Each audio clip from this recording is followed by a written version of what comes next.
Garçom, cancela o goró. Desce aí um copo com 2 dedos de teologia. Sejam muito bem-vindos ao 8º podcast do 2 Dedos de Teologia. Eu sou Iago Martins e se tem católico que pode se autodeclarar conde, de hoje em diante quero que me chamem de rei. Ué. Boa! Uou. Olá, muito obrigado pelo convite. Eu sou o Carlão e eu sou pastor. Na verdade, eu sou um sacerdote católico apostólico reformado. Ótimo. Ai. Bom, eu sou Igor Miguel, pastor da Igreja Esperança aqui em BH, e a gente tá aí no Pós-Tenebras Lux. Vamos que vamos. Eita, depois das trevas, luz? Opa! Alô, eu sou Daniel Vieira, membro da igreja também Farol Esperança e também coordeno um projeto chamado Lecionário.com que tem a intenção de incentivar o pessoal a seguir a leitura da Bíblia toda num ciclo. E o tema de hoje é catolicidade. A gente vai falar de igreja católica, meu Deus do céu, como é que é isso? Será que dá pra ser católico e protestante ao mesmo tempo? Como é que é isso de catolicismo reformado? Como é que essas coisas se relacionam? Quer dizer que tem 33 mil seitas evangélicas, dizem. Como é que tudo isso pode estar relacionado com o movimento de unidade? Essas e outras perguntas cabulosas hoje, depois da leitura de e-mails.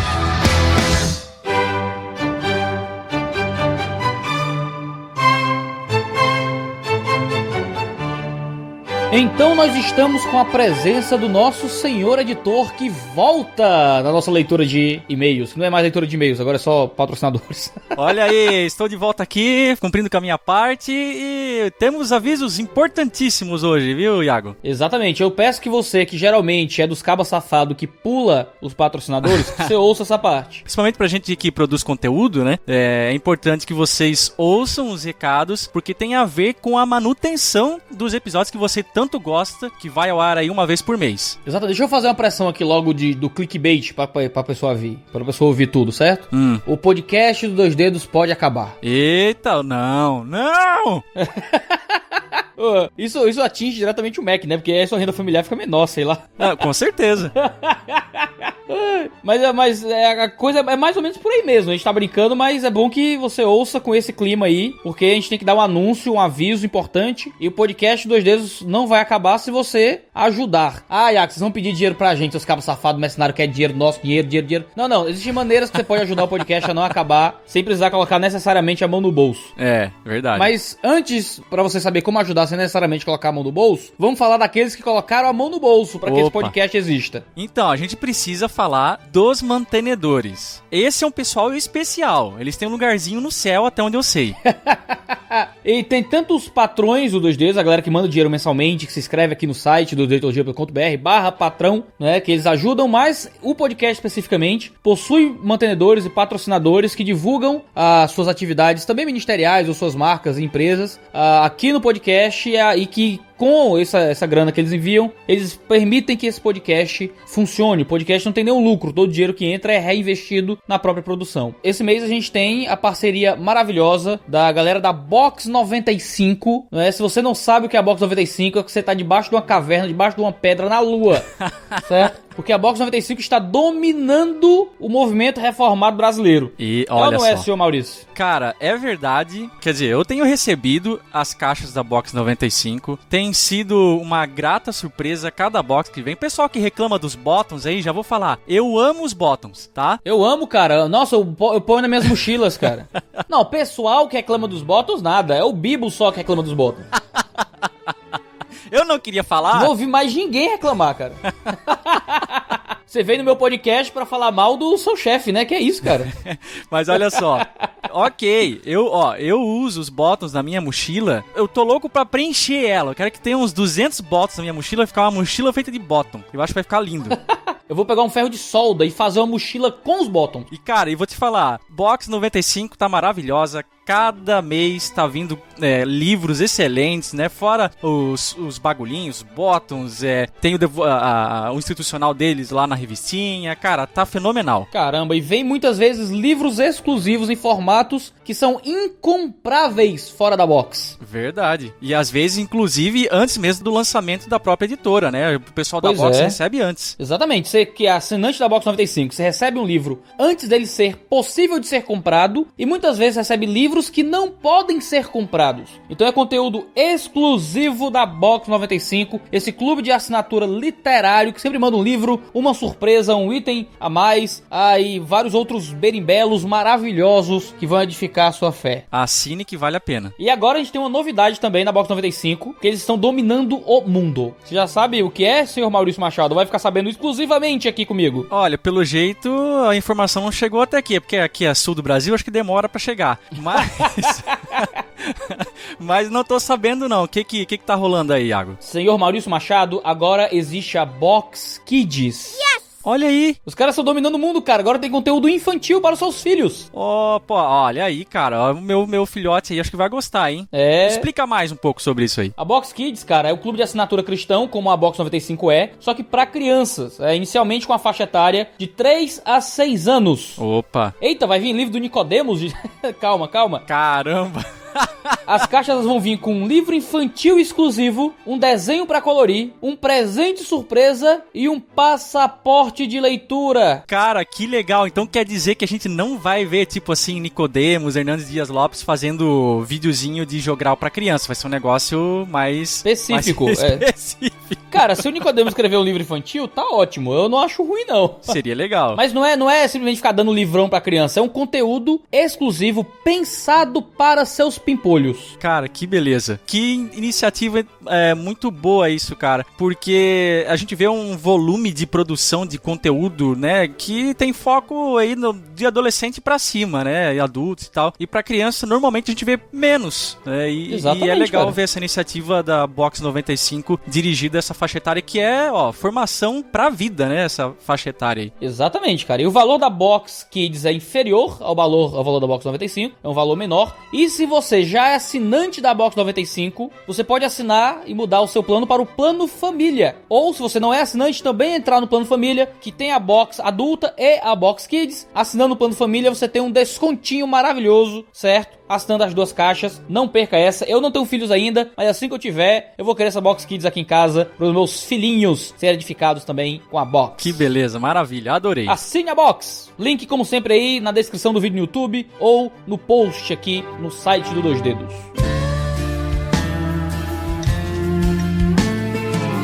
E senhor Maurício Machado, você já está ouvindo as canções do Grupo Imo? Gostei, tô ouvindo, tô gostando. Cara, o pessoal realmente talentosíssimo, fazem produções de qualidade, as letras deles são excelentes. Aí a gente vê o nosso cenário musical, às vezes é de chorar, né? Nosso cenário cristão musical. E a gente se depara com o Grupo Imo da vida e a gente tem assim um verdadeiro alento para os ouvidos. É como um oásis. É um oásis. Como diria uma vez o Vinícius Musselman, eu nunca me esqueço disso, ele falou que tava ouvindo uma banda norte-americana lá. É como se fossem algodão tocando os ouvidos. Faz muito tempo, acho que nem ele vai lembrar disso, mas eu lembro. Isso me marcou por algum motivo. Que coisa maravilhosa. Pessoal do Grupo Imo, talvez tenha sido um dos principais ou o principal patrocinador do podcast. Se você gosta do podcast do Dois Dedos, tem sido edificado por isso que a gente tem produzido, eles é quem tem colocado a mão no bolso e permitido que o podcast funcione. O mínimo que você pode fazer, seu caba safado que tá ouvindo isso aqui de graça e ainda reclama nos comentários, é ir lá, ouvir o pessoal do Grupo Imo e ser edificado por aquilo que eles têm produzido pra igreja. É legal porque, assim, às vezes as pessoas não têm muita paciência pra escutar música em geral. Eu sou uma das pessoas, né? Mas eu trabalho e o meu trabalho permite que, como eu trabalho com computador, me permite que eu possa ser multitarefa, digamos assim. Enquanto eu tô fazendo meu serviço lá onde eu trabalho, eu posso ficar escutando uma música, escutando um podcast, né? Exatamente. No carro pra caramba, você que passa horas no trânsito. Imagina pra quem mora em São Paulo, né? Que tem esses problemas de trânsito enorme. Tem engarrafamento domingo, 9h40 da noite, cara. É coisa de maluco. Nossa, cara. Aí você pode ligar aquele sonzinho, Grupo Imo na veia, você vai ficar, além de passar bons momentos no carro sem ficar, né, ocioso, você vai ficar calminho, não vai precisar ficar, né, abençoando o motorista da frente, e assim vai. E o pessoal do Grupo Imo pediu pra avisar que as músicas deles estão com as cifras disponíveis em qualquer site de cifra aí que você procurar nas interwebs. E mais, se você é uma pessoa mais erudita, as partituras das canções estão no site do Grupo Imo pra quem quiser baixar. Opa, olha aí. Então você pode ir lá no site do Grupo Imo, no canal do YouTube do Grupo Imo e ser ainda mais abençoado pelas canções que eles têm produzido agora com cifras e partituras pra cantar no culto e parar de fazer a igreja cantar Sabor de Mel da Damares. Ó, esse... Olha aí, verdade, porque ó, te contar, hein? Cada bizarrice gospel aí que... Mas enfim. Mas eu tenho agora uma notícia triste, irmãozinhos. Temos uma notícia aí que pode afetar a sua experiência no mundo podcast. O que é? O pessoal do Grupo Imo já nos patrocina desde o primeiro podcast. Olha que coisa maravilhosa. Desde o primeiro podcast, o Grupo Imo está aqui conosco, investindo uma grana boa pra gente fazer esse podcast funcionar. Mas, como tudo que é bom e que é maravilhoso, o Grupo Imo está indo embora. Lembra que a gente comentou em alguns dos podcasts, não sei se você lembra, Maurício, que Lembro. não fazia sentido o Imo ficar patrocinando a gente todo podcast todo mês. É, então, né? É mais uma atitude de perseverança deles do que, né, um retorno propriamente dito. Ainda que o Dois Dedos já tenha uma audiência considerável, né? Mas, enfim, eles realmente, durante o tempo que estão aqui, abençoaram bastante esse podcast. Exatamente. E o grande André, que é meu amigo aqui do Grupo Imo, que sempre conversa com a gente, né? O André Alcântara, foi um amigo, um patrocinador, uma pessoa que realmente entendeu o que o Dois Dedos de Teologia quer fazer e investiram o dinheiro deles pra fazer o podcast funcionar. Eu tenho certeza que eles forneceram mais bênção pra internet do que receberam de volta. Ainda que eles tenham, graças a Deus, tido muito destaque, muito alcance através desse patrocínio aqui no Dois Dedos de Teologia. Muita gente começou a conhecer e ouvir o Grupo Imo. Eu fico muito feliz por isso. Mas o que acontece? Agora a gente precisa da mão de vocês que nos ouvem aqui no Dois Dedos de Teologia. Você é abençoado por isso aqui. Agora você tem que nos ajudar como? Ai meu Deus, como é que eu ajudo pra isso não acabar? Eu vou lá mandar e-mail de ódio pro Grupo Imo. Vai encher o e-mail, a caixa de e-mail deles lá com e-mail, com hater e-mail. Não, Deus me livre, coitados. Os caras ajudaram pra caramba a gente. Você precisa fazer com que esse podcast chegue na mão de pessoas que poderiam patrocinar essa atividade missionária e teológica aqui na internet. Olha aí. Você que é o nosso ouvinte, você que ouve. Iago, eu não tenho grana, eu não tenho como patrocinar, eu não tenho nenhuma empresa, eu não tenho nada assim. Ora, você deve conhecer pessoas que têm. Você deve conhecer pessoas que fazem algum tipo de empreendimento na área cristã. Entregue esse podcast pra eles. Fala do Dois Dedos de Teologia, divulga isso aqui e nos ajuda a fazer com que pessoas possam patrocinar o nosso podcast para que mais pessoas possam receber da mensagem do Evangelho. É interessante notar também que a mídia podcast é algo que vem crescendo no Brasil, né? Todo ano aí tem uma taxa de crescimento considerável. Obviamente não dá para comparar aí com outras áreas como os Estados Unidos, que lá é o berço do podcast, mas no Brasil isso vem acontecendo. A gente vê em podcasts seculares que há o interesse em se comercializar produtos, em se divulgar as suas empresas, e com alguns podcasts aí se tratando de religião e espiritualidade, como entra na categoria, também tem crescido, né? Agora, são poucos os podcasts que oferecem um conteúdo tão bom quanto o Dois Dedos, só para citar um exemplo, né? Então fica aí o exemplo de podcast que você, além de você já ter uma considerável audiência, não precisa ter medo de errar em querer aliar a sua empresa com um bom conteúdo, né? Às vezes a pessoa fica assim,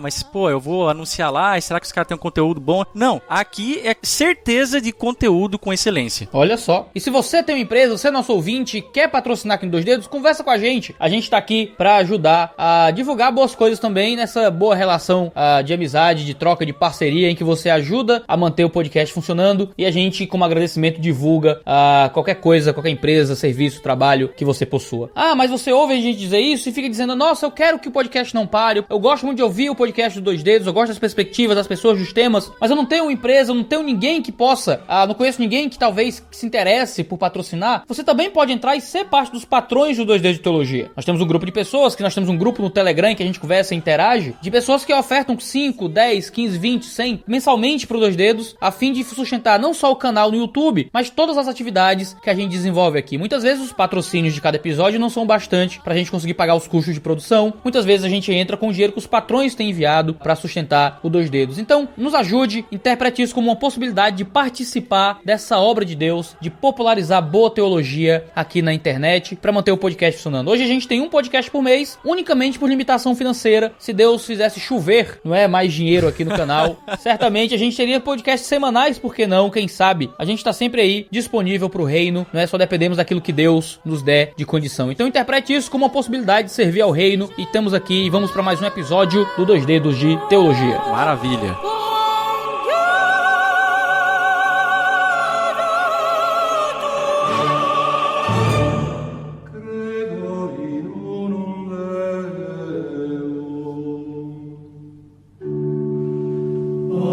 Então vamos lá. Eu tô aqui com esse time de peso que vai estar comigo falando sobre catolicidade, esse relacionamento entre protestantes e católicos, e mais o relacionamento do protestantismo com essa ideia de catolicidade. Nós somos católicos mesmo sendo protestantes? A primeira pergunta tem que ser, o que é que significa realmente o termo católico? Isso é o mais legal.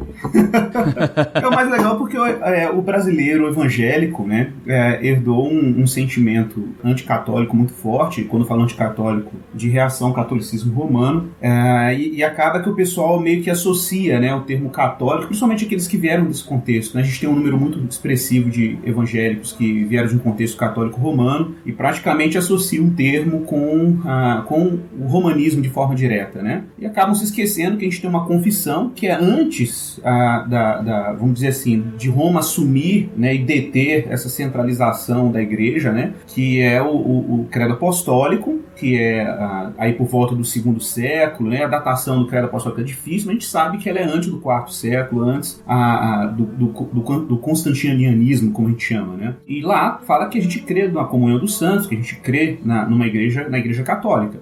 Uma coisa que pouca gente sabe é que o termo católico associado à igreja foi criado por um pai da igreja muito importante, que ele criou 2 termos que a gente usa hoje com muita tranquilidade, mas ele foi o criador, que é Inácio de Antioquia, né? Inácio de Antioquia, no 2º século, em reação na verdade estava no contexto de pós-revolução judaica, né? A gente estava tendo ali Bar Kokhba, aquelas revoluções judaicas todas. Roma estava começando a ter problemas sérios com o judaísmo, que era até então chamado religio licita, né? Uma religião autorizada pelo Império. E aí eles precisam criar, o cristianismo precisa criar definir claramente a sua identidade para não ser confundido com o movimento judaico da época. Então se cria 2 termos importantes. O primeiro dele é o termo cristianismo, que foi Inácio de Antioquia que cunhou, né? O termo cristianismos, esse sufixo ismos é do partido de Cristo, né? Dá uma ideia de movimento independente, e ele cria, ou pelo menos sintetiza a ideia do que seria o cristianismo com o termo católicos, né? Que dá essa ideia de aquilo que é comum a todos, ou aquilo que é universal. Então quando a gente diz que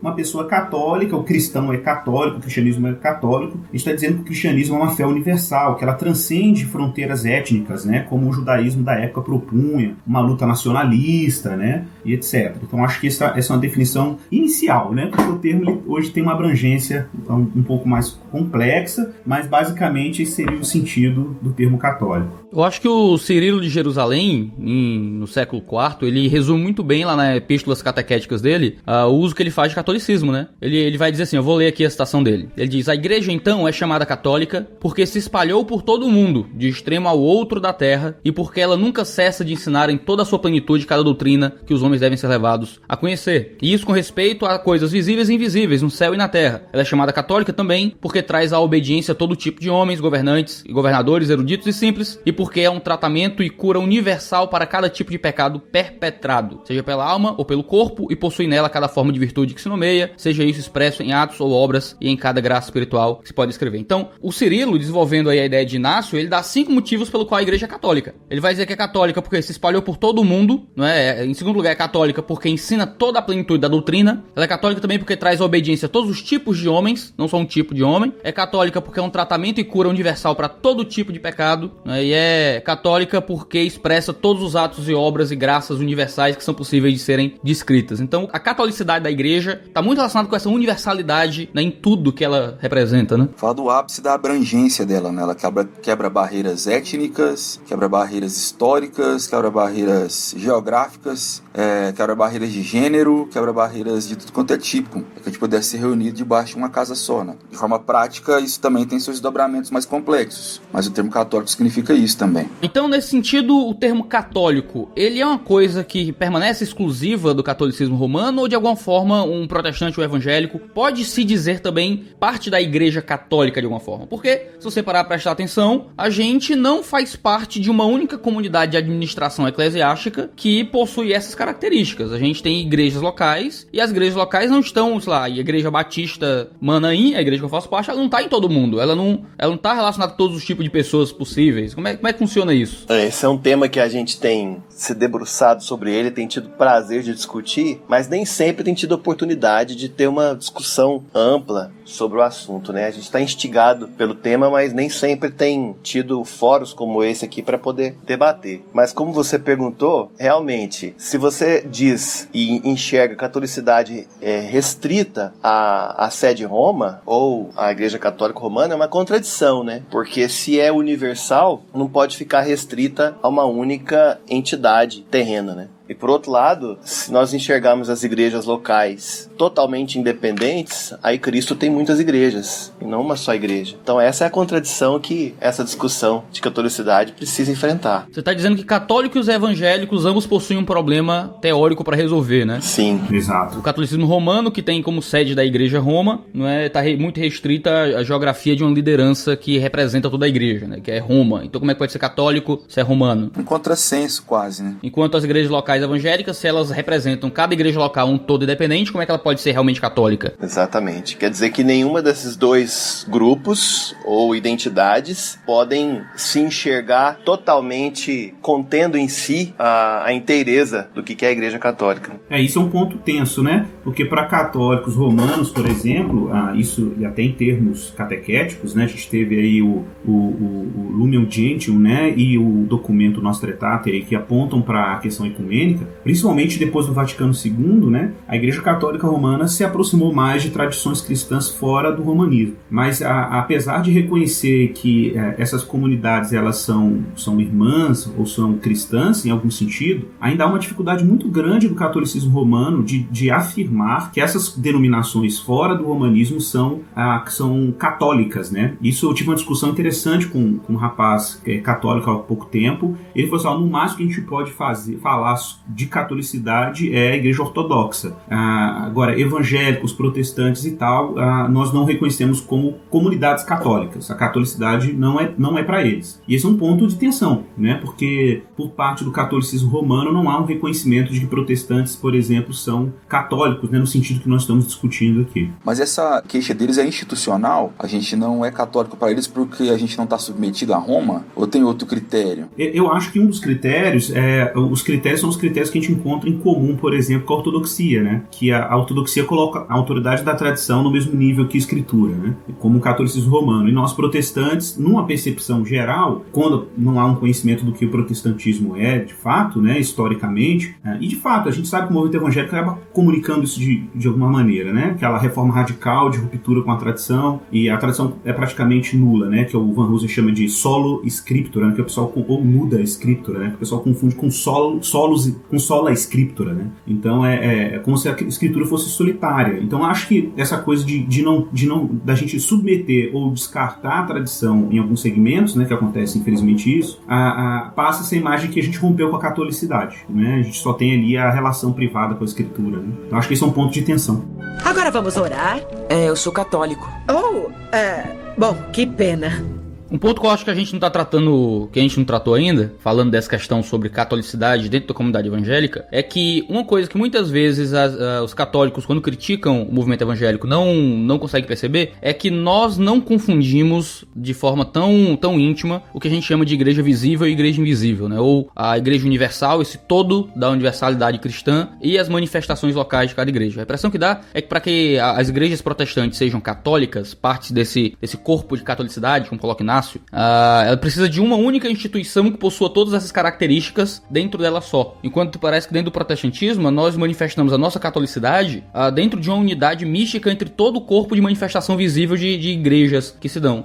O fato de existirem muitas denominações não significa que existem igrejas em discordância ou em guerra ou em briga, mas existem, como eu diria, administrações eclesiásticas distintas, mas mesmo nessas divergências de administração eclesiástica ou nessas possibilidades locais de administração, você tem um corpo de unidade e uma união mística e uma colaboração pelo reino em todas essas comunidades. Por exemplo, muitos vão acusar o protestantismo de não possuir, de ser muito dividido, né? O protestantismo protestante, né?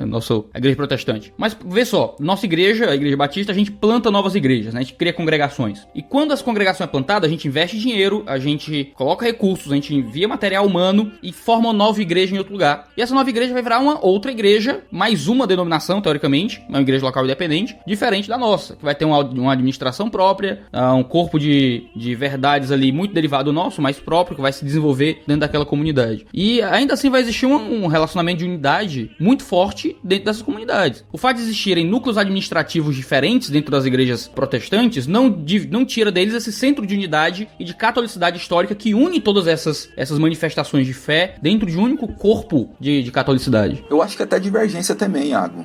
E até, assim, num certo ponto, ele não é necessariamente prejudicial. Sim, eu acho que essa acusação da parte deles falha, da parte deles no sentido, fica muito nós e eles, até porque eu acho que eu creio um pouco mais uma aproximação entre a gente. Mas dentro da estrutura católica romana também há essa confusão, digamos assim. Só que como eles têm uma carga institucional mais histórica, maior, mais robusta, isso nos parece de longe de que é uma unidade muito, muito, muito justa, assim, entende? Mas quando você vê, por exemplo, as ordens distintas de beneditinos, franciscanos, agostinianos,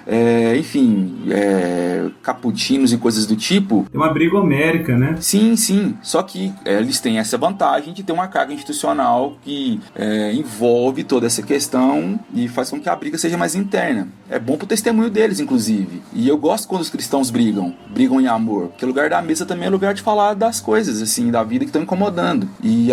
Só que a gente briga de um jeito que dá um testemunho ruim, eu acho. E talvez eles sejam mais experimentados nessa arte de brigar entre irmãos aí. Eu vejo essa discussão, assim, em vários níveis, assim. Primeiro é o que o Iago tá dizendo, né? Em compreender que a própria compreensão do que a igreja é, da natureza da igreja em si, já envolve a catolicidade e não requer que haja uma unidade visível ou institucional para que a unidade já esteja ali latente ou que já estejam os elementos da unidade, né? Então, entre as igrejas locais, quer seja de uma denominação, quer seja de denominações diferentes, já existe essa unidade, esse pertencimento a um corpo só. Isso é a igreja invisível, que o fato de a igreja invisível ter essa união mística, né, é que leva a essa compreensão de quem se é. Essa é a primeira coisa, né? Quer dizer, então com isso, o evangélico pode se defender e dizer que a catolicidade não é um elemento que ele está adicionando, mas é algo que já faz parte da natureza da igreja. Então, ser igreja implica em ser católico. Ok, então podemos nos defender nesse ponto. Por outro lado, falar de catolicidade nos leva também a uma autocrítica, ou um sentido de autocompreensão que leva a essa história toda de recuperação. Se há necessidade de recuperação é porque algo se perdeu historicamente no desenvolvimento, né, de gerações a gerações até chegar ao estado em que está hoje. Então tem dois níveis, né? Eu queria só que a gente falasse, né, como a gente já está falando desse primeiro nível, mas também avançasse para entender, mas compreender a catolicidade põe um desafio para as igrejas evangélicas. Que desafio é esse? Que desafio é esse? É a pergunta. Desafio é esse. Igor Miguel. Pois é. Esse é o desafio, de fato. Mas assim, de qualquer forma, eu acho que o desafio, vamos dizer assim, o nível imediato desse desafio, no meu ponto de vista, está relacionado justamente assim, eu acho bom essa pressão que a gente está sentindo agora de dar uma resposta para a nossa fragmentação denominacional. É claro, a gente teve o custo da ruptura com uma instituição forte ou com uma eclesiologia forte. A gente costuma até usar essa expressão, né? A Igreja Católica tem uma eclesiologia forte e a gente, vamos dizer assim, nós compramos o custo de ter uma soteriologia forte às custas de uma eclesiologia forte, né? Então esse movimento de abraçar uma eclesiologia forte, que Cristo é transparente, né? Como a Reforma propôs, de botar Jesus no centro, não ter aparato eclesiástico nenhum entre você e Cristo, né? O nosso acesso mediante a fé e por aí vai, e diminuir essa carga eclesiástica, né? Para que o evangelho brilhasse, teve um custo, né? Teve um efeito colateral que é necessário, que foi a gente ter uma quebra na unidade institucional, que tem suas vantagens. É um exercício de humildade assumir isso, cara. A gente precisa assumir isso. Isso não é feito constantemente. Exatamente. Eu acho que a gente tem que ter uma honestidade nesse ponto, assim, de reconhecer que essa quebra institucional teve um custo. E eu acho que a gente agora tem que fazer algum tipo de correção, né, em algumas ênfases, ou recuperar coisas como alguns reformados já estão fazendo isso nos Estados Unidos, discutindo isso teologicamente. É uma forma da gente, vamos dizer assim, a gente se situar na nossa identidade evangélica, né, a partir dessa matriz histórica. O que não significa necessariamente, obviamente, um retorno a Roma por causa dos problemas que nós ainda temos com Roma, e a gente é muito honesto em relação a esses problemas, né, que estão lá já afirmados na nossa tradição protestante, mas enfim, a gente tem que começar a buscar uma reflexão mais intencional nessa direção, né, do que é a catolicidade evangélica. Agora vamos orar? Eu sou católico. Bom, que pena. Certo, a gente tá lidando com... levantando as perguntas, né? Levantando as questões, por mais que a gente tenha respondido alguma coisa sobre essa terminologia catolicidade na igreja primitiva e tudo mais. Mas o que é que nos faz, como evangélicos, católicos? Usando essa terminologia católica, não como um amálgama institucional com o catolicismo romano, a gente não está falando ainda, pelo menos, de ecumenismo. A gente pode entrar nessa questão daqui a pouco. Mas a gente está falando sobre catolicidade, como uma característica da igreja. Tem que ser uma característica da igreja de qualquer forma. Como é que nós, como protestantes, somos católicos? O que é que nos traz a esse elemento de catolicidade? Eu acho que a perspectiva histórica é necessária, né? Você enxergar o seguinte: a igreja evangélica não é nossa. Não existe a minha igreja, nossa igreja. A igreja cristã, ela é uma resposta a uma promessa feita a Abraão e a Israel. Ou seja, o cristianismo nem a si pertence, né? A igreja pertence a Cristo, mas a igreja é uma resposta a uma promessa judaica, digamos assim, né? Eu estou me referindo a Abraão. Quer dizer que o ponto de partida da igreja não é do zero. Não existe o Deus criou o céu e a terra, pronto, surgiu a igreja, né? A criação do mundo não foi em 1500, não foi nem em 2000. Deus prometeu para Abraão que as nações compartilhariam a bênção de Deus através do descendente de Abraão. Então, eu acho que a primeira coisa que as igrejas evangélicas precisam... A catolicidade é semita, né? A catolicidade é abraâmica, né? Exato. Eu acho que é o primeiro passo. Deixa eu falar outra coisa. Discernir também que um dos ímpetos dos reformadores era de uma restauração e não de uma ruptura. Talvez a ruptura tenha se dado por causa da situação tão complicada que existia e um trauma foi inevitável. Mas eu creio que os reformadores queriam retomar a doutrina dos apóstolos e entender que a igreja estava tomando um caminho errado e aconteceu o que aconteceu e está datado na história. Mas entender que, com isso tudo, entender que a igreja é uma na história. Então, quando eu falo que eu sou reformado, eu não estou falando que eu nasci em 1517 com as 95 teses. Eu estou falando que existe uma história de igreja que é anterior a isso e que a gente tem que buscar retornar ela sempre. Por isso que a gente se reforma. É que a gente fica cada vez mais original com o design, com o desígnio, com o projeto, entende?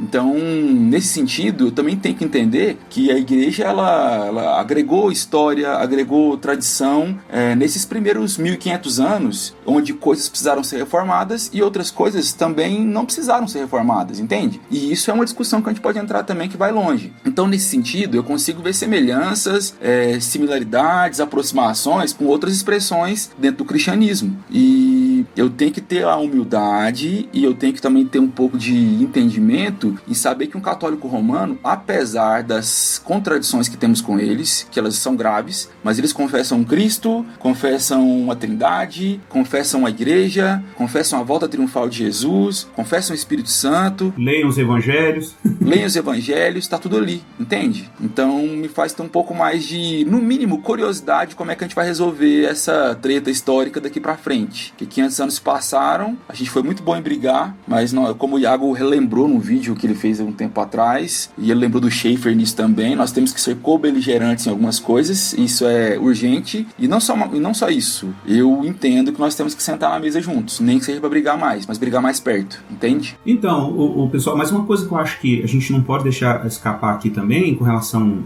ao senso de catolicidade, primeiro eu acho assim, tem um ponto que pra mim é nuclear, assim, você falou de Trindade, né? A gente tem um credo antigo, que é o credo apostólico, depois a gente tem os desdobramentos aí chamados credos ecumênicos, né? Principalmente o credo, a gente tem o credo niceno-constantinopolitano, né? A gente tem aí também a contribuição de Atanásio com o credo atanasiano. Então, assim, por exemplo, apreciar a Trindade, né? E retomar a apreciação pela Trindade, que seria, por exemplo, uma conversa trinitária entre cristãos de diversas confissões. Eu acho que isso é uma plataforma, vou dizer, ecumênica nesse sentido, né?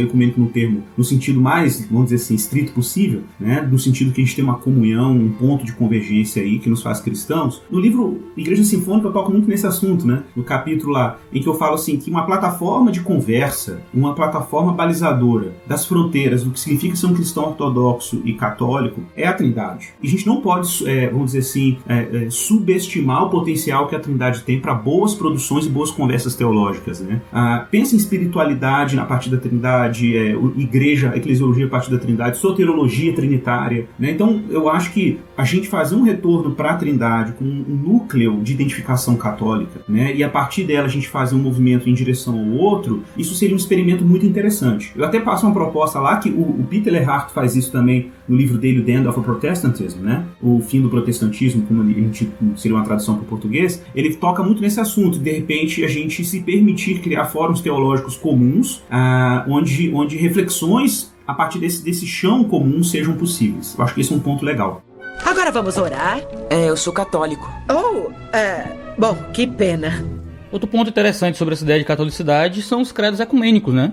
Sem dúvida. O fato de que o cristianismo ele não rompeu com todo o passado da igreja, mas ele foi um retorno a uma percepção da igreja, mas aqueles concílios e aqueles credos e aquelas produções teológicas iniciais, que muitas vezes a gente acha que não são nossos, né? A gente fala do credo apostólico e o protestante às vezes acha estranho, meu Deus, mas isso é coisa de católico. Mas não, isso é da igreja, de forma geral. Existe uma anticonfessionalidade, né? Em alguns segmentos. Eu gosto muito da distinção que o Alistair McGrath faz de reforma e reforma radical, né? Porque a gente tem um movimento de reforma radical anabatista, com raiz anabatista ali, que de oposição a todo tipo de confissão clássica. A gente tem depois, no século XIX, no segundo avivamento americano, no Second Awakening, a gente tem o restauracionismo, né, do Thomas Campbell, né, que propunha uma ruptura. O Thomas Campbell era de contexto reformado, presbiteriano. Ele rompe com as confissões de fé e fala assim, não, a gente não tem que ter confissões de homens, doutrinas de homens, a gente tem que ter a Bíblia, né? Parece uma coisa linda, né? Mas todas as seitas que a gente conhece como seitas cristãs, né? Eu estou pensando aqui em Testemunho de Jeová, mormonismo e etc., ciência cristã, eles surgiram desse mesmo movimento, do século XIX, o restauracionismo. Heresia boa, heresia bíblica, né? Exato, exatamente. E todos eles alegam ter a versão original da Igreja Apostólica e tal, porque fizeram um retorno puríssimo para o Novo Testamento, né? Como se a ruptura com a confessionalidade, né, fosse uma coisa maravilhosa. A gente sabe que é o que o C.S. Lewis chama de snobismo cronológico, né? Você olhar para a história e você esnobar de tudo que é clássico simplesmente porque é clássico, né? E esquecer que existe uma atuação aí. Realmente existe, como o James Smith bate muito nesse ponto, né? Que as pessoas vivem um quase platonismo nesses movimentos, assim. Um quase gnosticismo. Por quê? Porque ignora a atuação do Espírito na história, né? O Espírito Santo também opera na história, de modo que a gente chega à unidade da fé, né? E aquilo que Paulo já preveu lá na carta dele. Perspectiva histórica ajuda muito nesse sentido. Você olhar para os reformadores não como aqueles heróis que queriam fundar partidos diferentes e provar que a sua experiência era mais pura que a dos outros. Não, eles tinham uma visão de catolicidade e de unidade. Eles queriam reformar a igreja toda. Eles não queriam apenas criar um laboratório para provar para os outros que ele era capaz de criar uma comunidade doutrinariamente pura. Não é isso. Eles queriam oferecer os seus dons como profetas, como reformadores, para a igreja toda. As divisões vieram como um resultado não desejado. É importante demais, eu acho que perde-se hoje a perspectiva histórica, não se vê as nossas igrejas, a herança de que nós somos, as nossas comunidades, tradições, como ramos de uma mesma árvore. Aí é necessário ficar buscando até chegar no tronco comum e fazer uma autocrítica sempre. Eu acho que hoje, com o crescimento da apologética, com a alfabetização da juventude, todo mundo quer muito ser crítico, mas é momento também de autocrítica. Chesterton já falava isso. O que amargura o mundo não é o excesso de crítica, mas a ausência de autocrítica. Sim. E eu fico pensando também que a presença de muitas denominações não é necessariamente um problema, assim. A única alternativa à presença de muitas denominações é existir uma denominação só. É você ter um corpo central de controle administrativo que impeça a criação de novas percepções de fé. O que também é um absurdo, porque ainda que você tenha isso, os dissidentes vão virar outras denominações. Então, a partir do momento em que você tem a liberdade administrativa, você tem essa possibilidade de que pequenos núcleos de administração eclesiástica surjam, e isso não é um problema. O movimento protestante, ele defende essa possibilidade de cada igreja ser uma administração própria, denominacional própria, que se autogere. O problema é quando essas comunidades locais não têm a percepção de que eles são um ramo dentro de uma longa tradição histórica que vem e descamba neles, de alguma forma, né? Não, mas essa percepção que você está dizendo, ela tem que ser real mesmo, né? E não apenas professada, sabe? É uma percepção real, porque realmente não precisamos mais ficar brigando com os outros, mas quando que nós teremos, por exemplo, a iniciativa, ou pelo menos a disposição, a intenção de você ter batistas celebrando a comunhão junto com luteranos, por exemplo, num determinado momento, quando isso se fizer necessário ou desejável, entendeu? De onde vem a indisposição? Eu acho que hoje, mais do que nunca, a gente tem esse tipo de coisa. Sim, mas às vezes é muito assim, um organismo querendo fazer um culto ecumênico e fica uma coisa um pouco artificial, não vem às vezes ali do coração pulsante da comunidade mesmo, daquilo que o povo crê. Sim, sim, mas a gente encontrou hoje um movimento, pelo menos no Brasil e fora do Brasil também, de unidade dentre as comunidades evangélicas muito forte. Você pensa no Together to the Gospel, você pensa aqui no Brasil como coisas como conferências teológicas, que você tem batista, presbiteriano, gente de várias origens distintas. Isso é um ponto importante, assim, hoje eu tenho percebido que um grande instrumento de unidade evangélica hoje no mundo, e que tem produzido isso, se você ver esse documentário que saiu agora, The Calvinist, né, ele aponta muito para essa característica transdenominacional ou transcontextualizada, assim, né, em termos de contexto mesmo evangélico, eclesiástico, é o próprio movimento reformado, né, os chamados novos calvinistas, que foi apelidado assim, né, mas esse um movimento interessante, porque é até mencionado isso lá no documentário, que era um movimento até pouco tempo, um movimento de uma elite, uma certa elite, até dizia assim, uma certa elite branca americana e tal, os negros ficavam nas igrejas metodistas ou igrejas independentes pentecostais, e agora não, de repente você tem gente de várias confissões, batistas, né, eu até conheço alguns metodistas que estão inclinados ao calvinismo. Eu acho isso incrível. Eu já fui metodista e, enfim, eu acho fascinante ver isso. E os pentecostais aqui no Brasil, né, como você mencionou aí, por exemplo, a Conferência Fiel, a gente tem o The Gospel Collision lá nos Estados Unidos, né? Então, são exemplos, assim, de convergência interdenominacional por causa desse núcleo confessional que, no nosso caso, né, bebe aí na matriz reformada, mas como diz o James Smith no livro dele lá, o Cartas para o Jovem Calvinista, né, apesar de ser uma obra didática, ela tem uma importância nesse sentido, em que o próprio James Smith vai puxando o jovem calvinista, que esse livro foi apelidado nos Estados Unidos de, acho que é From Piper to Kuiper, né, o Daniel? Me ajuda, esse que traduziu o livro. Isso, Piper for Kuiper, né? E aí, foi interessante o título, né? Mas na verdade eu acho que ele vai até para além do Kuiper, porque no final o James Smith chama o cara para uma experiência de catolicidade, né, pro credo apostólico e tudo, ele vai caminhando ali com aquele jovem calvinista, recém-chegado do pentecostalismo, né? Aquele chato, né? E vai conduzindo ele para uma apreciação, então, um documentário chama da fase lá da jaula, né? É o cage stage, né? Cage stage. Então aí ele de repente você vai puxando o cara daquilo, calvinismo é predestinação. Aí você vai puxando o camarada, quando você assusta ele fala, nossa, eu sou reformado, mas eu tô conectado a uma longa tradição da cristandade, eu tô conectado com os mártires, com os pais da igreja e por aí vai. Então dá aquele senso de pertencimento histórico, né? Que é fundamental para trabalhar isso aí que a gente está discutindo. Agora vamos orar? Eu sou católico. Bom, que pena. Vamos voltar aqui então a falar sobre os concílios ecumênicos e os credos apostólicos. A gente está então entrando aqui num consenso de que a reforma protestante e os seus 5 solas não foram uma ruptura com a catolicidade, mas foi uma ruptura com uma manifestação visível de uma instituição eclesiástica do momento, que era a Igreja Católica da época, em retorno a uma catolicidade que tinha sido perdido pela instituição católica. Seria isso? Então, eu acho que esse é um outro ponto fundamental, assim, porque parece que 5 solas é uma inversão protestante. E claro, qualquer pessoa, você até botou um texto lá, eu tinha visto uma lista dessa também em inglês já uns 3 anos atrás, assim, a gente tem inúmeras citações, e isso era muito orgânico, cara. Quando o McGrath, no livro dele lá, Origens Intelectuais da Reforma, vai mostrar, por exemplo, o que aconteceu a reforma ali, qual foi o contexto medieval que permitiu um Lutero emergir, e claro, um John Huss antes deles, pré-reformar. O que está acontecendo ali na Idade Média? Ele chama atenção para esse detalhe, que ele fala de a diversidade teológica que existia dentro dos mosteiros. É que nos mosteiros se permitia uma certa flexibilidade de pontos de vista teológicos, que você não podia fazer isso no mundo leigo, né? Mas você podia fazer isso dentro dos monastérios, em que pessoas podiam ter pontos de vista diferentes e até para testar a teologia, né? Então ele podia levar aquele ponto de vista ali para dentro da teologia. Na verdade, essa foi inclusive a proposta das 95 teses, né? Inicialmente, né? A proposta era desafiar teologicamente, era uma prática comum na época fazer isso, só que ninguém esperava, que coincidiu ali com a imprensa, né? Do Gutenberg, um monte de fator histórico, que a coisa viralizou pelo mundo. Mas aquilo era uma conversa de comadres, né? Era uma conversa de boteco teológico, né? Vamos dizer assim. Tanto que a galera não fala muito, mas as 95 teses foram pregadas. Tem essa lenda toda se foi pregado mesmo ou não, se foi Lutero ou se foi um aluno que pregou, essas coisas, mas seria nas portas da catedral da Universidade de Wittenberg, né? Exato.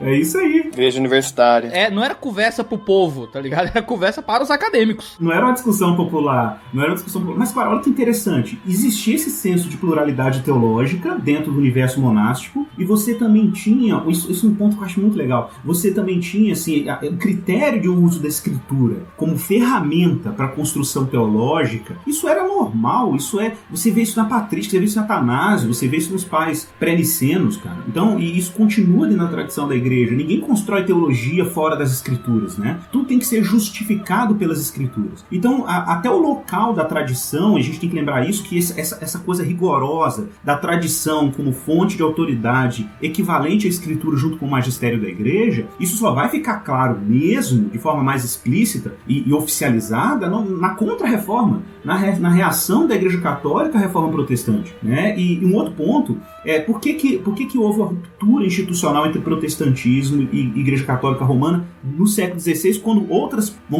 polêmicas teológicas eram mais ou menos incorporadas, né? Ou a pessoa era excluída, mas em grande medida era incorporada ou discutida em concílio, ou coisa assim. É porque o McGrath fala que no momento histórico em que Lutero está emergindo, o que você tem ali a heresia, ela passa ela ter características meramente teológicas, ela começa a ter características sociais, implicações políticas, né? E isso acaba pesando muito sobre a reforma. Então a ruptura institucional, vamos dizer assim, era quase inevitável em termos sociopolíticos, né? Naquele momento. Então, assim, eu acho que isso tudo dá um horizonte pra gente pensar que Cinco Solas não é ruptura com catolicidade. Cinco Solas é um resgate de uma narrativa, de uma pauta que era evidente na história da teologia patrística e que os reformadores resgatam e colocam na mesa. Se a gente não manter esses pilares de pé, né, a gente vai enfraquecer o cristianismo, a ênfase em Jesus, na graça e tal, e por aí vai. Antes mesmo da reforma acontecer, houve uma divisão dentro da Igreja Católica numa certa época em que tinha uma sede de um papado na França, Avignon. Vocês conhecem esse episódio histórico, né? Muitas pessoas às vezes veem a reforma protestante como uma tentativa de uma disputa para poder apresentar uma versão e fundar uma outra sé legítima, e é uma leitura que atrapalha muito esse senso de recuperar a catolicidade, né? A leitura histórica, o Igor apresentou agora uma maneira de você enxergar a história que ela favorece tanto a continuação, digamos assim, da obra dos reformadores, no sentido de reafirmar esses pontos doutrinários, mas também é uma perspectiva não sectária. O sectarismo impede, ele é o oposto de catolicidade, ele impede você de enxergar na catolicidade uma oportunidade de renovação para hoje e para o futuro.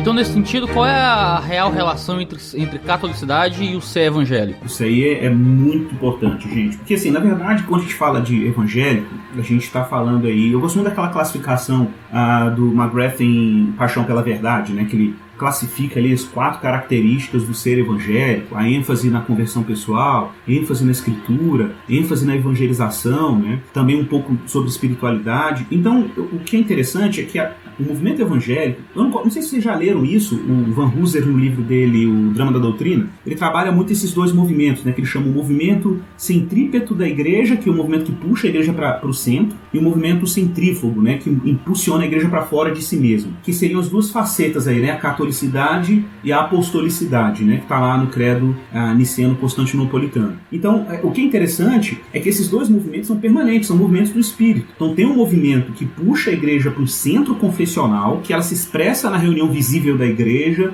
nos meios de graça, nos sacramentos, E ali você tem um senso de identidade, de catolicidade, você experimenta isso na igreja local. Mas existe uma faceta apostólica, que é a face da missão, que empurra a igreja para fora de si mesmo, que faz com que ela tenha uma cara pública, que ela dê testemunho de Cristo, que Cristo se torne conhecido, transparente. Então me parece assim, que eu vejo nitidamente assim, que o movimento evangélico, ele representa bem essa face apostólica do movimento do Espírito. Assim. Ela quer tornar Cristo conhecido, quer que as pessoas conheçam Jesus e que as pessoas experimentem Cristo em algum nível. E a Igreja Católica Romana acabou sendo essa representante mesmo de guardiã da catolicidade, né, tentando guardar a tradição, aquela coisa toda. Eu acho que a gente tem que ter essa sensibilidade de perceber que quando o movimento evangélico faz esse movimento apostólico e ele rompe com a catolicidade em algum nível, ela acaba se tornando um movimento desenraizado. Então, ser evangélico, no meu ponto de vista, a gente tem que lembrar que esse termo evangélico é um termo que era utilizado para identificar o movimento de Lutero, né, que não era luterano, era um movimento evangélico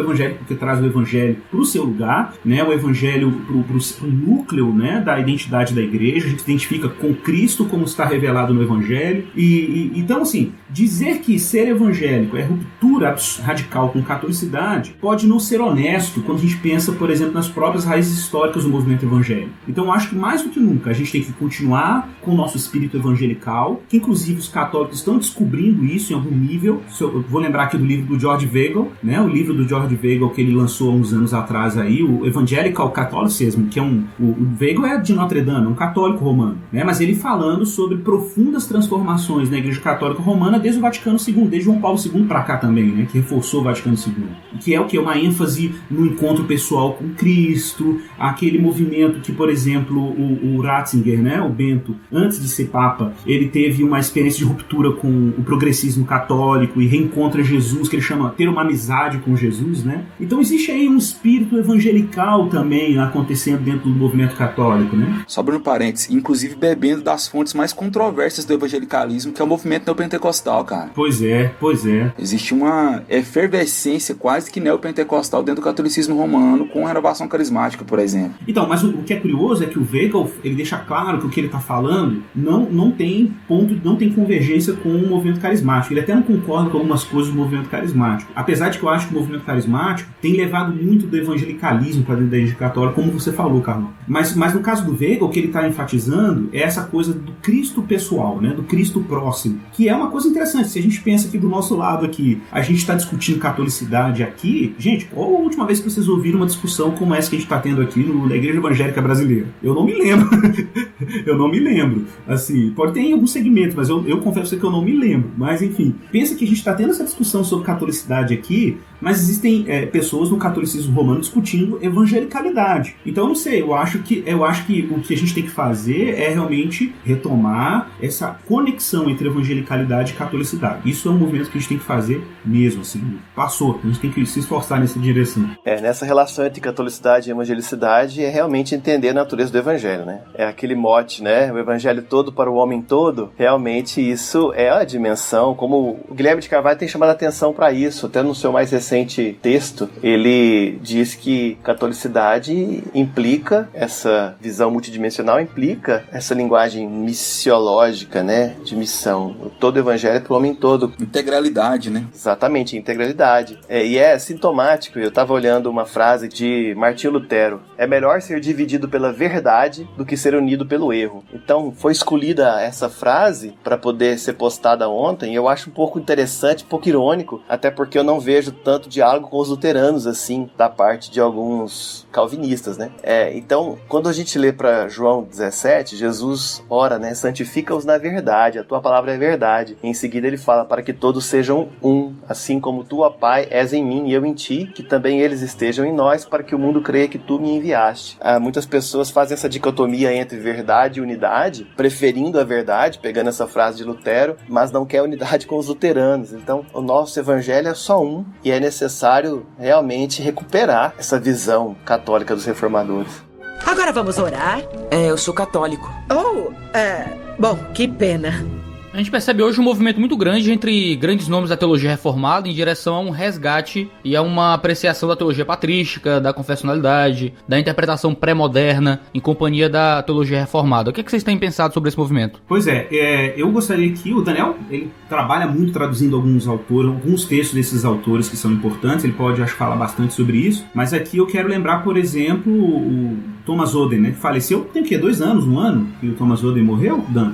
Tem uns 2 ou 3, bem recente. 2 ou 3 anos, né? O Thomas Oden, que fez aquele importante trabalho que a gente chama de paleortodoxia, né, que foi uma tentativa de buscar na tradição pré-moderna modos de interpretar as escrituras, metodologia interpretativa, né? Foi um movimento muito interessante de pensar a ortodoxia antes da era moderna, né? Como é que era essa reflexão sobre doutrina, teologia, escritura.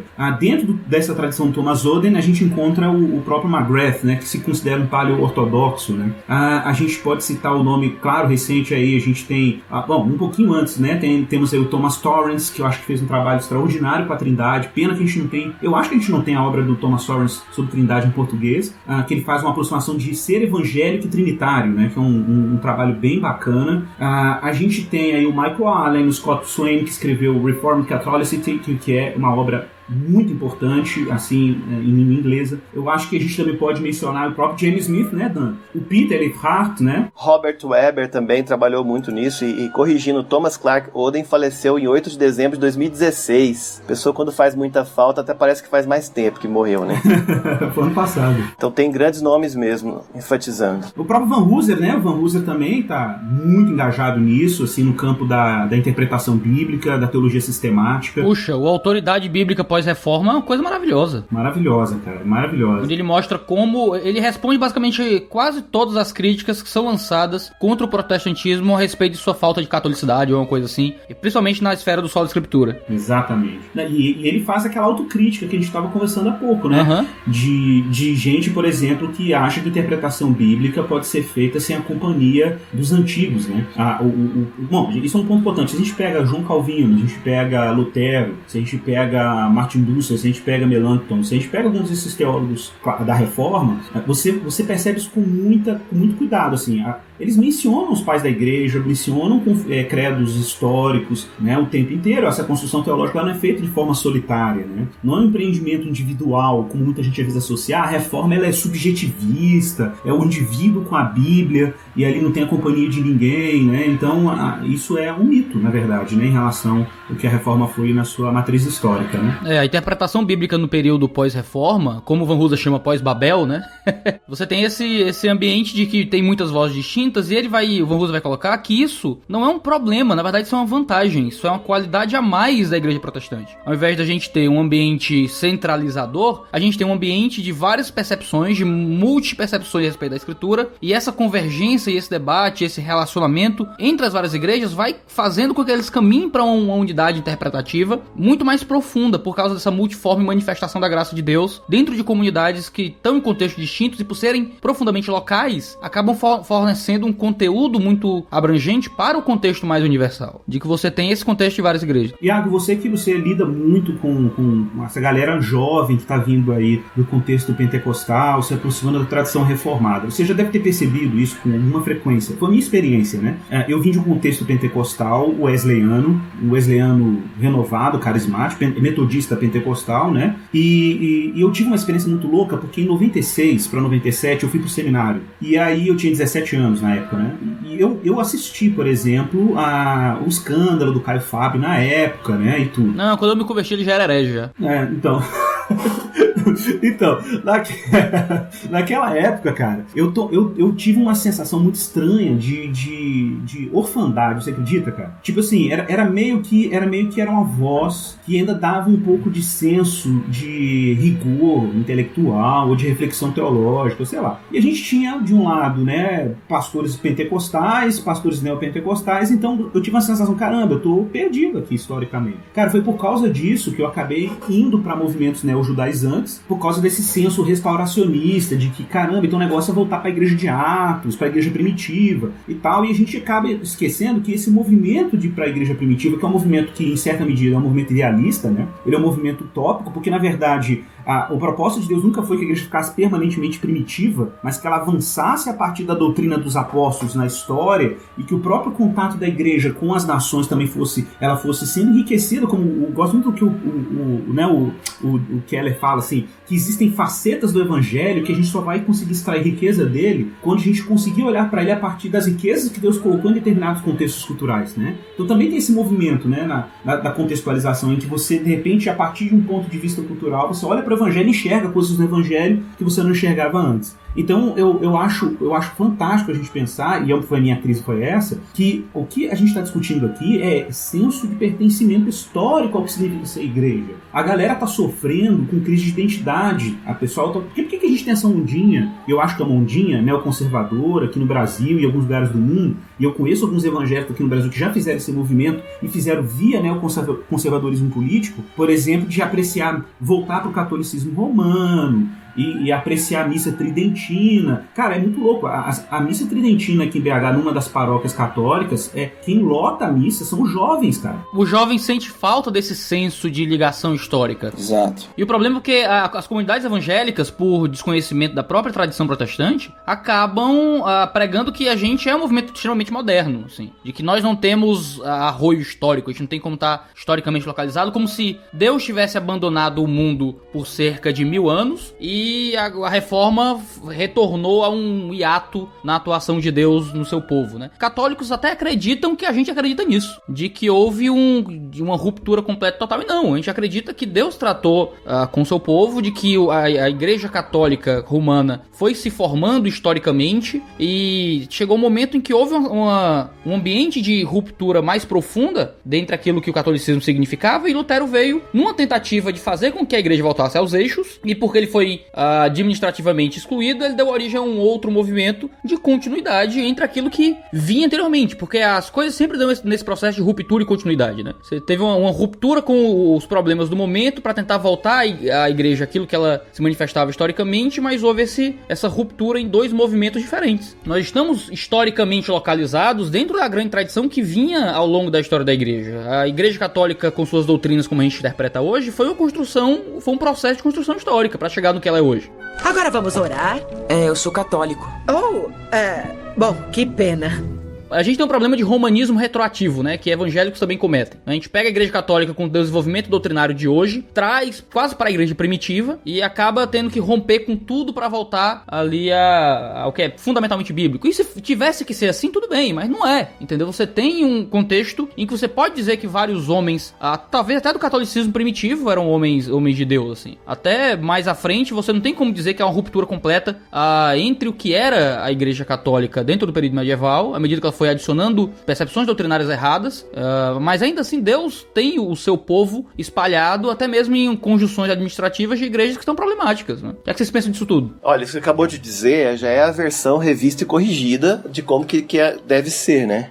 Mas a gente sabe que muitas parcelas das comunidades evangélicas, as pessoas, na prática, assim, né, não chegaram a essa visão renovada, né, que a gente está reafirmando e reconstruindo aqui. Muitas pessoas falam do período da Reforma como a Igreja Católica estava corrompida, ou seja, eles estavam corrompidos e nós, que ainda não tínhamos nascido, mas já estávamos lá, estávamos renovando a igreja. Quer dizer, essa visão de ser herdeiro dos ortodoxos, dos corretos, daqueles que precisaram sair, às vezes traz essas distorções. Em 1500, né? Antes de 1517, em 1500, onde que nós estávamos? Então, muitas pessoas não conseguem enxergar que nós, a Igreja Católica, estávamos perdendo o contato com o Evangelho. No nosso meio surgiu um movimento de renovação. Nós podemos nos enxergar nesse grupo de reformadores, porque são os nossos ancestrais, mas veja, nós estávamos corrompidos? A gente fala sempre de história da igreja, né? Não história da igreja reformada. História da igreja. As pessoas falam, a igreja católica, como se fosse eles, né? Então,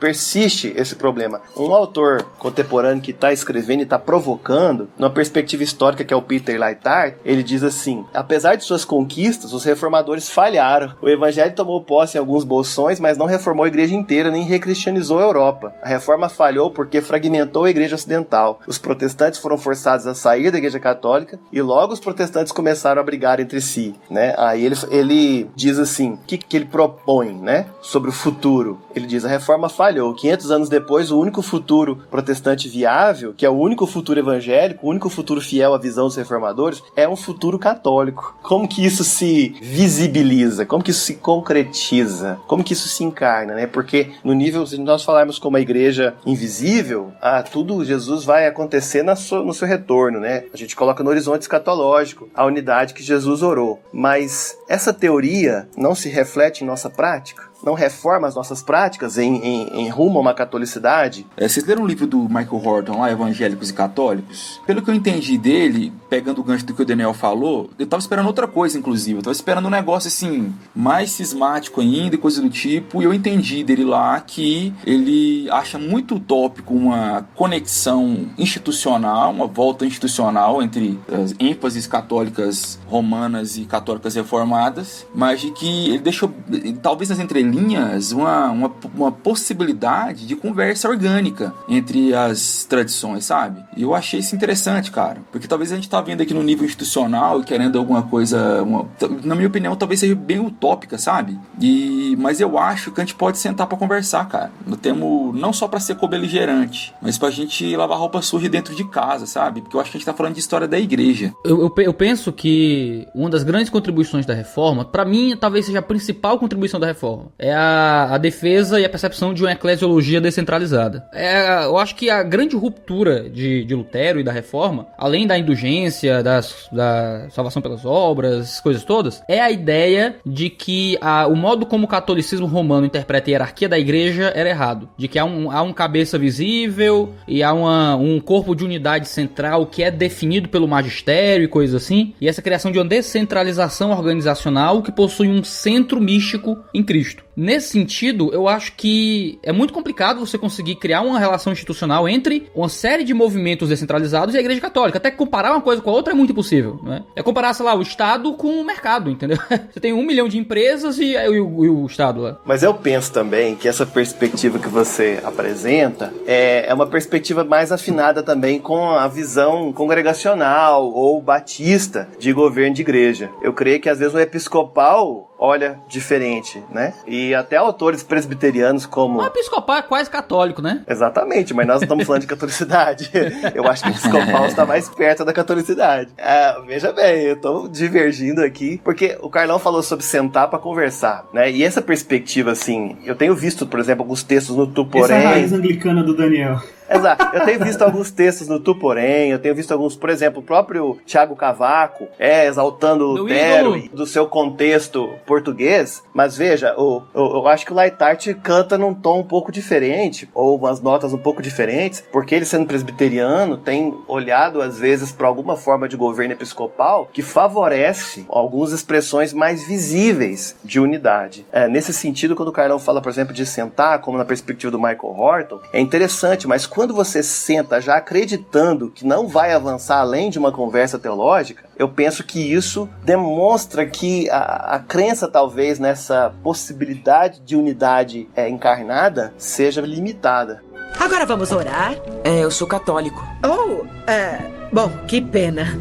Eu tendo a ser um pouco próximo do que o Iago tá falando, apesar de que eu ainda tenho que... Eu não me sinto convencido do episcopalismo, né? Mas eu gosto de lembrar do pluralismo episcopal que existia antes da afirmação de Constantino, né? Pensa, por exemplo, que no concílio, por exemplo, de Nicéia, você tinha ali algo por volta, o Rusto Gonzalez numera isso aí, por volta de 800 bispos das diversas igrejas do mundo, né, cara? São diversas comunidades cristãs representadas. O que você tem ali é uma espécie espécie de conselho episcopal, tudo bem, mas é um conselho plural, você não tem um supremo pontífice, né? Você não tem um pastor supremo ali sobre os outros. Então, nesse sentido, eu acho que esse concílio é um exemplo de, vamos dizer assim, de catolicidade e pluralidade de governo de igreja, né? Então ali todos os representantes estão ali, né? E não existe essa coisa de um querer afirmar superioridade sobre o outro. Isso vai acontecer um pouco depois, mas naquele momento, o que torna esse concílio significante é isso, né? É porque você tem uma igreja que é plural. Gente, lembrando que a ruptura da igreja oriental, em grande medida, foi por causa disso, assim, né? Essa coisa da supremacia papal, de criar uma instituição centrada numa figura, né? E eu acho que, inclusive, as críticas da igreja ortodoxa oriental ao papado são bem interessantes. Eu acho que eu nem vi muito do que a gente escuta entre ortodoxos no meio protestante, em termos de crítica, né, ao papado. Então, enfim, mas independente disso, eu acho que é possível a gente pensar. O Peter Leithart coloca isso muito no End of Protestantism, né, que ele propõe, por exemplo, um encontro local de pastores e igrejas locais. Então ele sugere muito essa unidade local, né? Então vamos supor, você está na sua cidade, tem um pastor da Assembleia de Deus ali, tem um pastor da Igreja Batista, tem um presbiteriano metodista, né? É possível a gente propor encontros de unidade, é possível a gente começar entre os pastores uma conversa, né? Orar junto, pedindo, né? Sei lá, a gente começar a fazer uma coisa mais intencional, disciplina de igreja, que eu acho que é uma coisa super complexa, né? Que a gente, por exemplo, o sujeito tá lá, vem para sua igreja presbiteriana. Eu até li um artigo essa semana do First Things sobre isso, achei interessantíssimo, de um pastor presbiteriano que recebe membros da Igreja Batista, porque um membro da Igreja Batista falou assim, eu descobri que tem que ser pedobatismo. Aí ele rompeu com a Igreja Batista, brigou com todo mundo lá, chamou todo mundo de herege e foi para a Igreja Presbiteriana. Quando ele chega na Igreja Presbiteriana, o pastor estuda o caso dele, o pastor presbiteriano liga pro pastor Batista, aí o pastor Batista fala assim, não, ele fez uma confusão aqui, não sei o quê. Aí ele vai e fala assim, olha, cara, é o seguinte, nós somos presbiterianos, você está teologicamente no nosso ponto de vista correto, só que a gente crê no corpo de Cristo, a gente crê na unidade da igreja. Então você vai ter que ir lá, voltar para as pessoas da sua igreja, se reparar o seu erro, e só depois que você reparar o seu erro, nós vamos te acolher aqui na igreja. Porque nós cremos no corpo invisível de Cristo, independente do que ele pensava sobre o batismo. Cara, eu achei interessante, porque isso é um senso de catolicidade operado no nível da disciplina pastoral. E eu acho que é esse tipo de senso que a gente podia pensar assim, considerar, né? Cara, isso se manifesta muito na obra missionária, né? Exatamente, aí na hora da necessidade aparece. Não tem ambiente em que a catolicidade da igreja se manifeste de forma mais visível do que para alcançar os perdidos. A gente tem as nossas rusgas internas, mas eu trabalho com evangelismo de estudantes, faz 8 anos? Eu sou, há 2 anos eu sou presidente do conselho da Missão GAP aqui, e fundamentalmente a gente é um ministério formado por pentecostais. O conselho inteiro é calvinista, basicamente, mas a nossa linha de frente é fundamentalmente pentecostal. E se tem gente de outras igrejas, gente presbiteriana, gente assembleiana, tem gente de igreja que tem apóstolo, tá ligado? E o cara tá lá com a gente tá junto, tá aprendendo, tá servindo, tá pregando, entendeu? E existe uma coisa, se você conhece a comunidade evangélica para além da televisão e das loucuras de TV, você percebe que existe um centro místico espiritual do poder do Espírito Santo, trazendo uma unidade central em torno das verdades da Escritura. Ainda que haja essa liberdade para se pensar diferente em algumas coisas, a gente cara, não é uma coisa não é luta pela unidade, simplesmente. É luta para ser o que a gente é, tá ligado? A gente é uno, a gente é católico. Às vezes a gente quer safado e foge um pouco. O Peter chama isso de ecumenismo de trincheira. Olha que interessante. Você vê, por exemplo, na Reforma Inglesa, houve ali uma polêmica contra o papado, realmente, sobre essa percepção de qual que era como era a natureza do papado. Mas a igreja na Inglaterra preservou o governo episcopal. Para muitos evangélicos, quando você vê um bispo anglicano, nas suas vestes principalmente, ele não consegue enxergar ali um líder evangélico protestante, né? Naquele documento escrito entre católicos e romanos e luteranos, eles dizem assim que luteranos e católicos podem dizer juntos que a distinção do ofício entre encargos mais locais e mais regionais vem da necessidade e da intenção e da tarefa de um ministério ser um ministério a serviço da unidade na fé. Aí ele fala, nas igrejas luteranas, a tarefa do episcopê é percebida de várias formas. Os que exercem o ministério supracongregacional em alguns lugares são chamados com títulos diferentes do título de bispo, tais como éfaros, presidentes de igreja, superintendentes ou pastores sinodais. Os luteranos entendem que o ministério da episcopê, além da forma individual, é também exercido na forma de sínodos, nos quais participam tanto membros ordenados como não ordenados. Interessante, uma ressignificação do termo bispo, né? Que na verdade episcopos é isso. Episcopos para mim, né? Num ponto de vista neotestamentário, o bispo é um supervisor, o pastor, é um sinônimo, né? Em Atos é usado pastor, bispo e presbítero de forma intercambiável, né? Sinônimo, é. É interessante então que a gente está colocando aqui que os reformados não propunham uma ruptura radical com toda a tradição hermenêutica conciliar e confessional anterior, mas sim uma ruptura com a igreja daquele momento, porque acreditavam que essa igreja daquele momento havia rompido com a tradição hermenêutica conciliar e confessional anterior. Eu nem sei se propunha uma ruptura, propunha uma reforma que virou uma ruptura, talvez? Eles foram forçados à ruptura, né? É o efeito Frankenstein, não é o efeito desejado. O Igor mandou uma citação de Lutero muito interessante aqui. Diz assim, ó: nós, porém, não inventamos uma pregação nova, e sim, trouxemos novamente à tona a mesma antiga comprovada doutrina dos apóstolos. Assim também não inventamos um novo batismo, sacramento, ser do Senhor, Pai Nosso, credo. Não queremos saber de nada de novo na cristandade, nem tolerá-lo, mas lutamos exclusivamente pelo velho, que Cristo e os apóstolos nos legaram e nos deram, e a ele nos atentamos. Outro trecho importante também, junto com esse aí, é a primeira confissão helvética, né? De 1536. Era o Bucer ou era o Bullinger? Era o Bucer, né? A primeira foi o Bucer, né? A segunda que foi o Bullinger, né? A segunda foi o Bullinger. O primeiro tem o Bucer e tem uma galera junto, né? e aí ele diz assim, onde os santos pais e os antigos mestres que explicavam e expunham as escrituras, nós não nos afastaremos dessa regra. Nós queremos reconhecer e considerá-los não apenas como expositores das escrituras, mas como instrumentos eleitos através de quem Deus tem falado e operado. Né? Eu acho que é mais uma evidência aí dentro da própria tradição reformada de que não havia uma ruptura com a tradição patrística radical, uma ruptura radical, né? Deixa eu conferir aqui, ó. A primeira helvética tinha o Butzer e tinha o Bullinger também. Tinha uma galera louca aqui, um monte de gente. Era mais católica ainda. É a segunda que foi escrita só pelo Bullinger.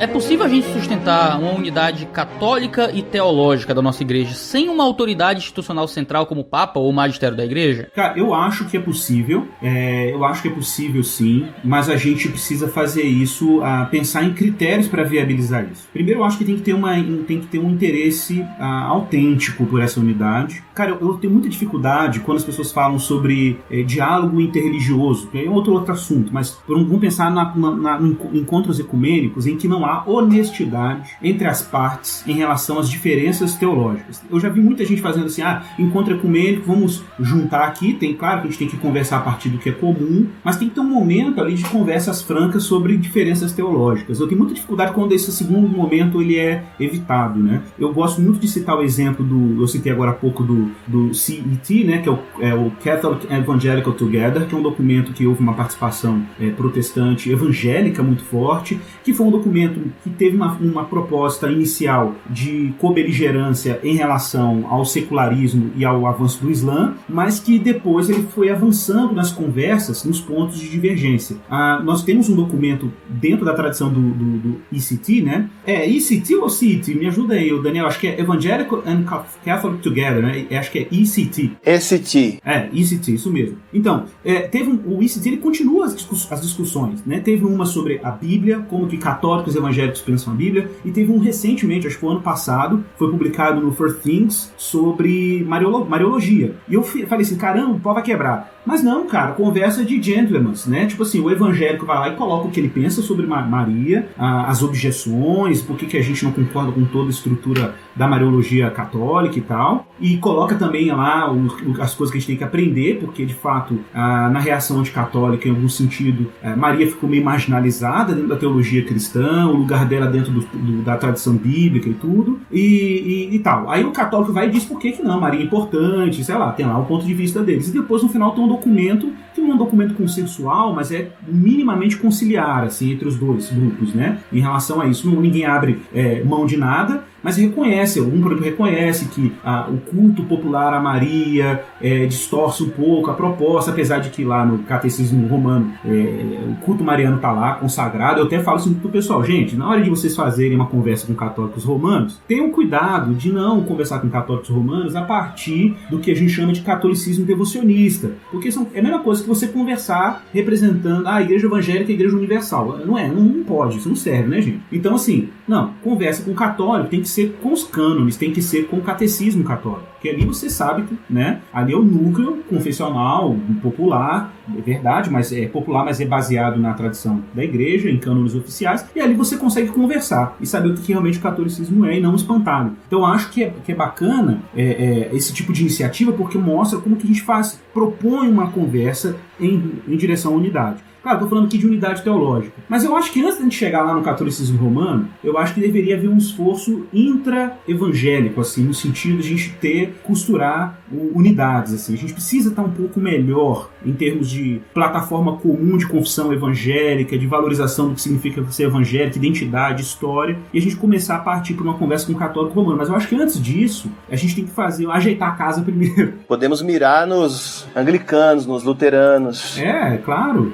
Eu acho que, porque às vezes é muito fácil a gente pensar isso entre batistas e presbiterianos. Ponto. Fechou, né? Mas, poxa, vamos ampliar. Chama os wesleyanos, os luteranos, os anglicanos. Aí a coisa vai tomando um caldo assim mais grosso para poder conversar com os romanos e os ortodoxos orientais. Que é outro mundo, né? Que é outro mundo. Então, às vezes, a nossa catolicidade é pequenininha. Eu não sei o que vocês acham, mas assim, a minha experiência tem sido uma experiência bem curiosa. Assim, eu falo pro pessoal assim, que a gente conversa sobre esse assunto, que a minha experiência de ir à catolicidade não é em nenhum momento uma quebra com a minha própria confessionalidade. É uma coisa interessante isso. Você se localizar confessionalmente em algum lugar, eu acho que todo trabalho nessa direção tem que ser assim. Você se localizar confessionalmente em algum lugar. Então, por exemplo, eu pessoalmente, apesar de ser um vira-lata, tá, Iago?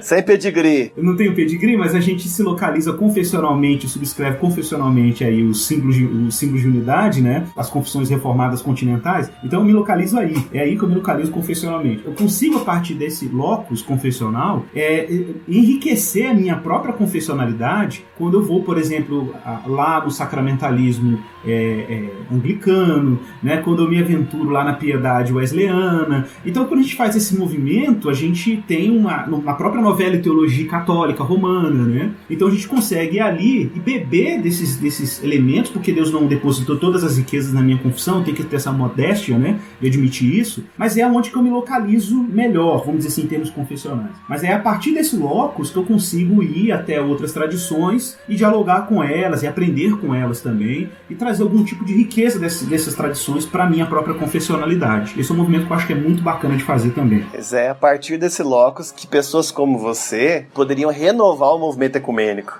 Misericórdia, meu filho. É uma outra percepção, o movimento ecumênico, porque quando você juntar um batista, um vira-lata, um presbiteriano, um luterano, um anglicano, um geossalino, quando você reunir esse pessoal, você tem um movimento ecumênico. E essas pessoas realmente com preocupação com a sua confessionalidade, com a ortodoxia, é quem devia estar liderando o movimento ecumênico. E não esse ecumenismo que às vezes aparece liberal.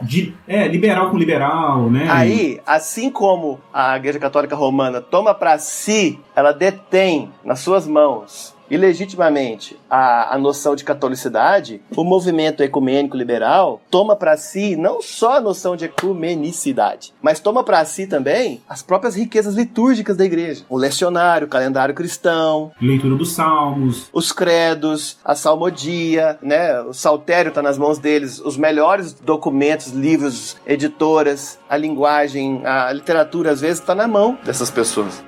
Agora vamos orar? Eu sou católico. Bom, que pena. E como é que esse princípio de catolicidade reformada se aplica à nossa interpretação das escrituras? Isso tanto anacrônica como diacronicamente, assim, né? Tanto sincrônica como diacronicamente. No sentido de que a gente tem que observar tanto o agora da igreja, como a história da igreja. Eu gravei um vídeo, por exemplo, sobre a acusação que fazem contra os evangélicos, de que a gente é contra 2000 anos de tradição, né? E eu lidei com tudo isso e esqueci de lidar com um ponto, que eu citei lá uns 10 pontos, não lembro. Mas um ponto importante que eu acabei esquecendo na hora de falar.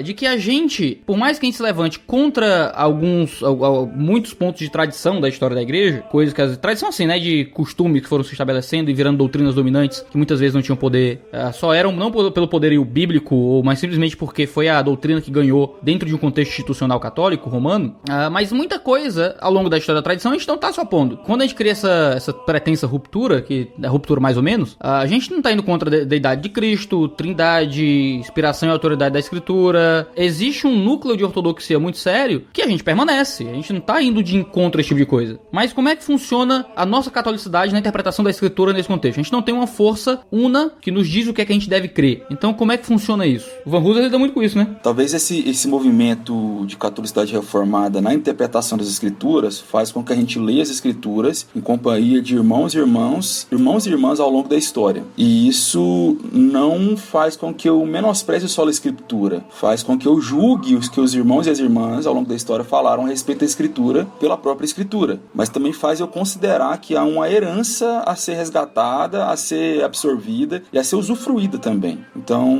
eu acho que é um jeito da gente entender isso, como é que a catolicidade reformada se aplica à interpretação das escrituras. Aquilo que os católicos dizem, que a gente lê a escritura através da igreja, né, que a igreja nos mostra qual é o caminho da escritura e tal, é uma coisa que, mutatis mutandis, existe no cristianismo em algum sentido. É porque a gente lê junto, né, não através. Exatamente. Existe uma catolicidade na leitura, ninguém consegue interpretar sozinho e permanecer sozinho na interpretação. Eu leio a escritura junto com o Santo Agostinho, mas eu discordo do Santo Agostinho por causa da escritura, quando ele fala, por exemplo, sei lá, que o pecado é passado pela mãe pra criança e coisa do tipo. Aquilo é, sei lá, não se convence, entende? Você tem condições, a partir do lugar que a escritura tem como autoridade para você, de ter uma abordagem crítica da tradição, né? Então, a tradição submetida às escrituras, né? Mas uma coisa interessante no Van Hooser, no livro dele aí, né, que é... Como é que foi em português? A gente sempre esquece o nome, porque eu li ele em inglês. O Autoridade Bíblica Pós-Reforma? Isso. Ele fala sobre 3 elementos, que é muito legal isso aqui, cara. Ele fala de 3 elementos presentes na tradição interpretativa que a Reforma está trabalhando, que ele retoma da patrística. Ele chama de autoridade, interpretação e comunidade. Que ele fala que, primeiro, a gente tem o que é autoridade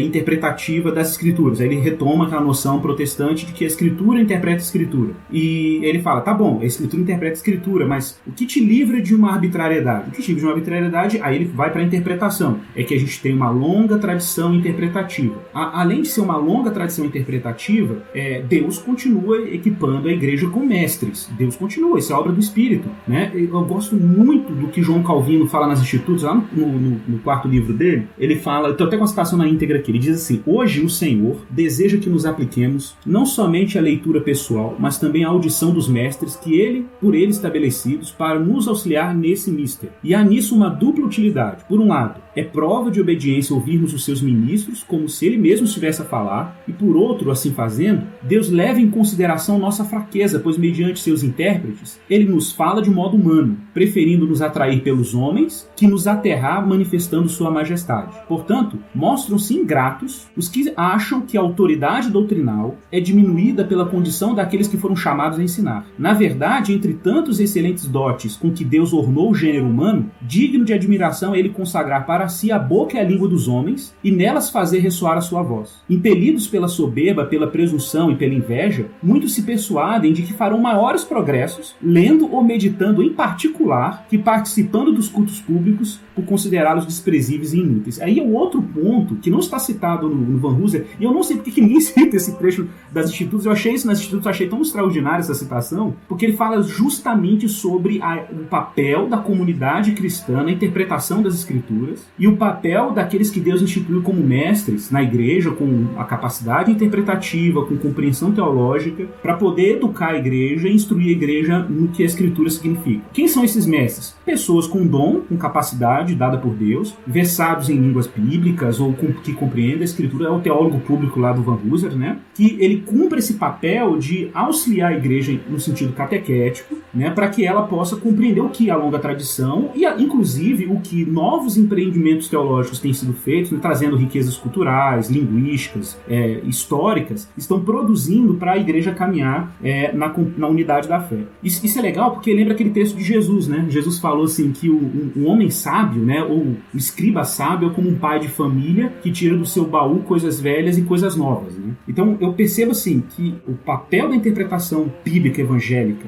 em relação à tradição hermenêutica patrística confessional clássica, é isso, é assim, a gente tem que tirar coisas velhas e coisas novas. Raiz profunda nas confessionalidades, né? Um olho aberto para as novas descobertas textuais, novos empreendimentos teológicos, desde que esses empreendimentos não firam, obviamente, a ortodoxia evangélica, a ortodoxia cristã, e é um movimento do espírito. A gente tem que reconhecer que esse é um movimento do espírito, né, para manter a igreja no seu núcleo confessional ortodoxo, mas ao mesmo tempo que a igreja vai enriquecendo a sua compreensão da escritura, sem ferir esse núcleo confessional. Eu acho que essa é um trabalho, não é fácil, mas é um trabalho que a gente precisa reconhecer, de que Deus tem sim equipado a igreja ao longo da história com pessoas com condições de interpretar as escrituras melhor do que outras. Isso é um fato. E a gente precisa consultar essa galera e fazer uma leitura comunitária das escrituras e não apenas individual, né? Por mais que exista livre exame, a interpretação ela não é livre porque ela é presa ao que o texto tem que dizer. A gente não é pós-moderno de achar que diz o que quiser sobre o texto. E porque ela é lida em comunidade, né? É interpretada em comunidade. Em referência a essa catolicidade da fé. E isso é o que acontece. Ninguém interpreta a escritura sozinho. Mas sempre coloca a escritura e a leitura da escritura em comparação com toda a carga de produção, tanto atual, tanto protestante, quanto de várias tradições distintas das comunidades da igreja. Isso coloca um peso de catolicidade muito forte. É diferente da tentativa de catolicidade romanista, né? De que a catolicidade da doutrina existe porque há um núcleo doutrinário fechado que é definido por um corpo de autoridade una. Enquanto dentro do cristianismo reformado você tem uma catolicidade que se dá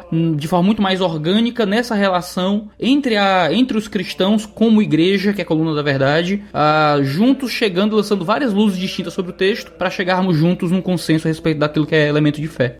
Agora vamos orar? Eu sou católico. Bom, que pena.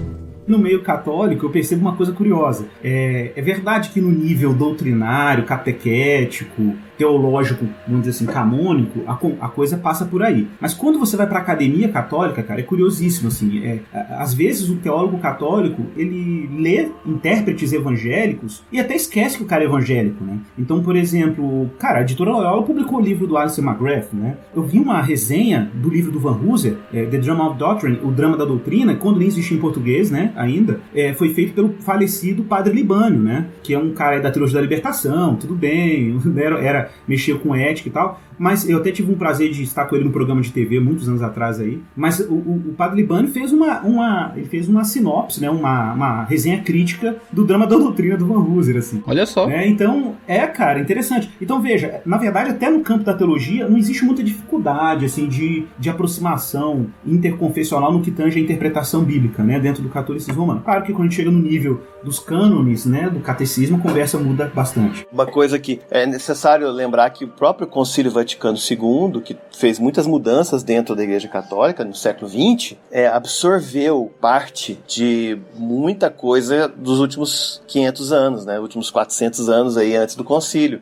Reverberou alguma coisa protestante lá dentro, né? Outra coisa, a Comissão Luterano-Católico Romana sobre a Unidade, que escreveu esse documento do Conflito à Comunhão, é uma comissão que está nomeada desde 1967. O Pontifício Conselho para a Promoção da Unidade dos Cristãos e a Federação Luterana Mundial tem sido o maior fórum internacional para discussões ecumênicas luterano-católico-romanas. É um diálogo teológico bilateral que tem contribuído para a busca da unidade visível do corpo de Cristo. É uma comissão de teólogos, não é uma comissão de bispos. Então é interessante ver como que a igreja, os bispos, né, vão absorver e vão depois aprovar ou não, fruto de trabalho de teólogos. Houve uma redescoberta, né, Dan, na Igreja Católica Romana. A gente teve um ano que foi só para a Bíblia e depois outro para Paulo, né? E eu me lembro que quando houve assim, e há, de fato, um despertamento muito grande nesse sentido, assim, né? Teve uma campanha aí, catequética, assim, catecismo e a Bíblia na mão do povo. Eu até ri, né? Falei assim, que interessante. 500 anos de atraso. Agora, né? Mas tudo bem, né? Não vamos ser orgulhosos nesse ponto. Mas enfim, eu achei interessante o fato de que, caramba, peraí, a Bíblia está na mão do católico. Então, tem gente estudando Bíblia no meio católico romano. E a gente também já vem lendo a Bíblia há algum tempo, né? A Bíblia de forma, né, popular, vamos dizer assim. Então, eu acho que as escrituras voltaram a ser uma pauta e volta a ser a pauta de vamos dizer, a plataforma pode ser um potencial plataforma de unidade Aí vamos pensar assim, né? É nesse sentido que eu vejo, por exemplo, uma implicação de um protestantismo católico, ou de uma catolicidade, né, evangélica, o uso do lecionário. É nesse sentido que eu vejo. É a Bíblia na mão do povo, é a continuação do que Lutero estava fazendo. É uma maneira da pessoa acompanhar os textos que vão estar de acordo com o próprio culto. São textos que a pessoa está lendo diariamente, vai tendo acesso, e ela é inserida dentro de um ciclo em que ela vai tendo a sua alfabetização, a sua formação, sua graduação, digamos assim, na narrativa bíblica, em harmonia com o seu corpo eclesiástico. Ou da preferência da comunidade, né? Exatamente. Aí não tem, porque nos nossos meios evangelicais, ou tem um certo clericalismo litúrgico, em que realmente só pessoas ordenadas participam dos momentos litúrgicos, ou então nós temos também uma discussão teológica bíblica restrita àqueles no nosso meio que têm inclinação para as ciências humanas teológicas, sendo que os salmos, a Bíblia, é para ser conversada nas lavanderias, nas praças, nos ônibus, sabe? É isso que Calvino queria, que Genebra fosse um grande monastério, sabe? Mas nós ainda temos os fóruns teológicos, que graças a Deus está aumentando muito, mas nós temos que ajudar a pessoa mais comum e mais ordinária na nossa comunidade a ler a Bíblia. E eu acredito que o lecionário ajuda muito nesse sentido. Você acha que essa é a principal aplicação litúrgica de um protestantismo católico? Eu creio que há outras, como a questão da participação, uma certa quebra do clericalismo, que é você colocar a pregação, a leitura, a oração, muito nas mãos dos ministros treinados. E nosso treinamento tem a ver com os nossos seminários teológicos, sendo que é necessário que a aplicação do sacerdócio universal seja mais plena nesse sentido. Cara, isso é uma heresia, uma heresia que surgiu muito cedo na história da igreja, né? Você tem que levar muitas vezes o bispo pra fazer batismos, pra servir a ceia, esse tipo de coisa. Quando a gente olha na escritura, a gente percebe, por exemplo, um movimento muito forte de cada crente individual podendo realizar batismos. Eu até escrevi isso no meu segundo livro. E muito cedo na igreja você tem uma tentativa de institucionalizar muito na figura do bispo quase tudo aquilo que era importante para a comunidade eclesiástica, como jeito de se proteger da heresia. Mas se você tem crentes comuns sendo discipulados, formados, catequizados, treinados para catequizar outros, você pode ordenar uma série de presbíteros e diáconos na sua comunidade, de modo que você nem vai precisar de pessoas não ordenadas para poder ministrar os sacramentos, mas se não tiver, você aplica o sacerdócio e a pessoa vai estar preparada também, se ela realmente está inserida no ciclo catequético da comunidade, não ficar restrito o conhecimento, né, as letras jurídicas, teológicas, na mão de um pequeno grupo de pessoas que gostam de comprar livro. Hoje nós temos a nossa própria forma de elitismo e de clericalismo, só que agora nossas comunidades protestantes mudou um pouco, é a pessoa que domina o vocabulário dos solas e tudo mais. Geralmente o latim dele só vai até aí. Agora vamos orar? Eu sou católico. Bom, que pena. Um trabalho importante que o lecionário tem feito, né, o trabalho que você, junto com a turma, tem feito em relação a essa coisa da divulgação do lecionário, eu quero chamar a atenção aqui para um outro amigo nosso, né, Iago, que é o Felipe, né, o Castelo Branco, aí com o Cante as Escrituras, né, que é uma iniciativa bem legal nessa direção também, de voltar a escritura para o culto público e tal. Eu queria só reforçar aqui, por exemplo, uma coisa que muita gente olha com desconfiança, mas a gente pratica na nossa comunidade de fé, acho que lá no Carlão também, ele também faz isso, lá o Dan, por exemplo, a gente usa muito, a gente gosta de seguir os ciclos do calendário cristão, né? Essa tem sido uma experiência assim, muito didática, sabe? Você de repente está dentro de um determinado ciclo em que você reflete sobre algumas temáticas que são fundamentais, essa coisa da repetição. A igreja evangélica moderna, ela tende a ser muito, ela está muito escrava daquela coisa da autenticidade, né? Espontaneidade. Está sempre inventando alguma coisa, tem que estar sempre inventando alguma coisa. O livro de James Smith que vai sair aí agora, esse mês, a previsão temos a Vida Nova, né? O Você é o que você ama, né? Muito aguardado. É muito aguardado. O Smith fala muito sobre isso, né? Sobre a educação cristã, ela precisa de repetição. Se a gente quer uma liturgia que forma as pessoas e não apenas informa, né? A gente precisa de valorizar a repetição, os ciclos, né? Determinados períodos do calendário. Vamos lembrar da Reforma, vamos lembrar da Páscoa, né? Vamos lembrar desses eventos. O Natal, que a gente não precisa dar tanta ênfase, mas, por exemplo, como uma celebração, um momento em que a gente reflete sobre a encarnação do Verbo, não quero entrar no mérito se a data é essa ou não é isso que está em questão. O que está em questão é a pedagogia de seguir um calendário cristão. Eu acho essa experiência tem sido muito rica para a nossa comunidade de fé aqui em BH, né? Eu sei que muitos irmãos reformados às vezes têm resistência, né? Ou não gostam, acham uma coisa muito católica, cai naquela coisa de guardar dias, épocas e anos, mas não é o caso. O caso se você não se abrir para um calendário cristão, eu tenho medo e temo que a gente acabe tendo os nossos ritmos e temporalidades regidos por um calendário secularizado. Então acho que a gente não se pode dar o luxo de secularizar o nosso tempo, né? Eu acho inevitável você não cair numa liturgia e num calendário cristão. Você vai adequar ele de acordo com uma tradição da igreja, que é uma coisa positiva, ou você vai adequá-lo conforme o secularismo, ou conforme o aniversário do pastor, ou conforme, sei lá, a data de fundação da denominação e coisa do tipo. E liturgia da mesma forma. Ou você vai organizar de acordo com um legado que nós temos histórico, ou você vai ficar refém da espontaneidade, que a espontaneidade também vai se repetindo, vai ficar uma coisa só, de repente você tem uma liturgia feita de acordo com a espontaneidade, sabe? Então, não sei, eu entendo que a gente tem muito para aprender nesse sentido ainda de calendário cristão, de processos litúrgicos dentro das nossas comunidades, mas eles fazem muito bem para a igreja. A nossa experiência aqui tem sido essa. Fala um pouco sobre o que você percebe, assim, de relevância disso para você como pastor, cara. Você que está aí pastoreando uma comunidade que está sendo plantada. Como que é o efeito disso em termos de educação cristã, assim, para sua comunidade? Isso é uma pergunta importante, que às vezes a pessoa tem essa curiosidade, né? Sim. Cara, a primeira coisa no meu trabalho enquanto pastor, um lecionário, ele me fez encarar a Bíblia toda. E é difícil encarar a Bíblia toda, porque no lecionário eu vou ter que expor biblicamente, na hora da pregação, por exemplo, que é um dos trabalhos que o pastor faz, textos que eu me esquivava. Então eu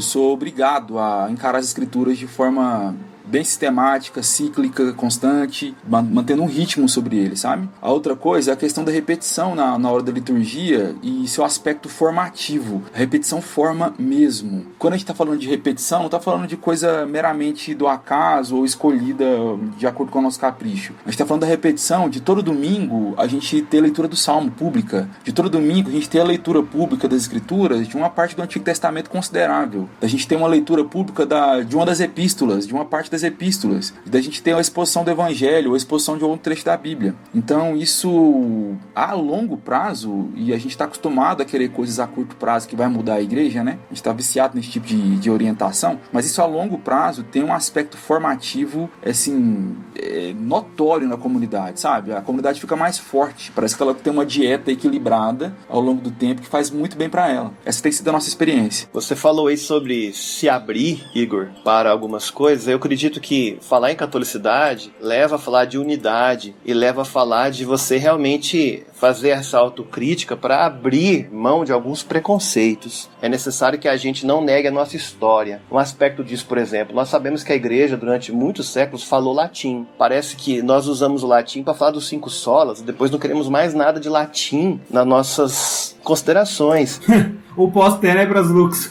E isso é só um exemplo que eu quero dar, que realmente uma contribuição dos reformadores foi que a liturgia, a leitura bíblica fosse na língua vernácula, do povo poder falar a língua. Mas, por exemplo, quando nós temos no nosso meio hoje, por exemplo, algumas comunidades que têm resistência e preconceito contra fazer uma leitura coletiva de um salmo, de orar um salmo, ou de fazer a própria oração do Pai Nosso que Jesus ensinou junto, muitas pessoas tendem a associar isso com um ritualismo morto, com alguma coisa muito católica medieval, e a gente fica assim, refém dos nossos preconceitos hipermodernos. Realmente eu acredito que essa reflexão da catolicidade tem que nos levar a abraçar a igreja toda, sair da zona de conforto, abrir mão de alguns caprichos do nosso nicho, do nosso ramo onde a gente está inserido, para abraçar a igreja como um todo. E aí nós precisamos de abraçar certas partes da igreja que fala russo, que fala tcheco, que fala catalão, entendeu? Que fala latim também, porque a catolicidade não é só no espaço, é no tempo também. E isso leva, com certeza, a uma mudança de postura em relação ao ritual.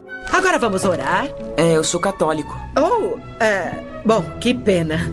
Ô Daniel, uma coisa importante que eu queria só citar aqui, a gente também, só um cuidado que eu acho que a gente tem que ter, é que a gente, bom, eu li o livro do James Smith, o How Not to Be Secular, né, como não ser secular ou como ser secular, em algum momento que ele está comentando ali o Charles Taylor, né, uma era secular do Charles Taylor, ele fala sobre uma coisa que a gente tem que tomar um cuidado com a pós-modernidade, porque ela produziu esse efeito, né, que é esse efeito do secularismo, esse hipersecularismo, ele produziu esse efeito de nostalgia. E então, assim, eu não sei, mas eu acho que a gente tem que ter sempre esse movimento, assim, né, do baú, né, coisas velhas e coisas novas, assim, manter essa coisa evangelical, que é essa alta capacidade de contextualização, né, e a gente tomar muito cuidado pra gente também não cair numa espécie de nostalgia litúrgica e tal. Eu acho que tem que ter esses elementos, mas a gente sempre tentar manter esse equilíbrio, assim, de que, de repente, a gente não cair apenas numa nostalgia teológico-litúrgica, mas a gente tentar buscar nessa sabedoria clássica meios da gente apresentar a igreja com uma cara que ela também consiga comunicar com o seu tempo, né? Então acho que é o velho debate sobre contextualização, ordem do culto, liturgia, mas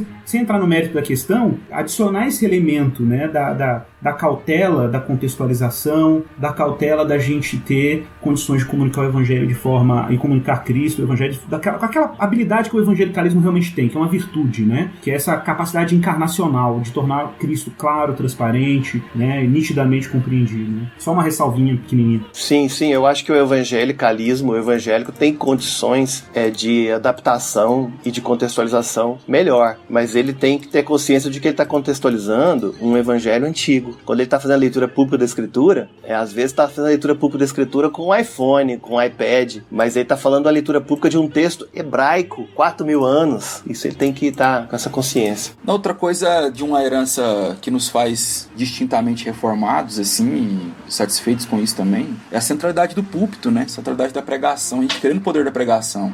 As escrituras têm sido expostas, assim, sistematicamente, dia após dia, domingo após domingo, e recontando a história da redenção, e isso é algo que não é só um penduricalho, é algo essencial. Show de bola, então muito obrigado por ter acompanhado a gente até aqui nesse bate-papo maluco sobre catolicidade da fé protestante. Se você nunca ouviu falar sobre isso, aqui é um espaço legal pra gente discutir e conversar a respeito desses assuntos. Muito obrigado, Igão, muito obrigado, Carlão, muito obrigado, Daniel, por esse espaço todo aqui que vocês, de conversa que vocês trouxeram aqui no 2 Dedos de Teologia. Nós que te agradecemos, Iago. Muito obrigado a você. Eu agradeço. Obrigado, Iago. Deus abençoe sua vida, sua esposa. Tamo junto. É nóis. Valeu, negada. Beijo. Grande abraço a todos que ouvem. Amém, valeu. Este podcast foi editado por Mac Bibotalk Produções.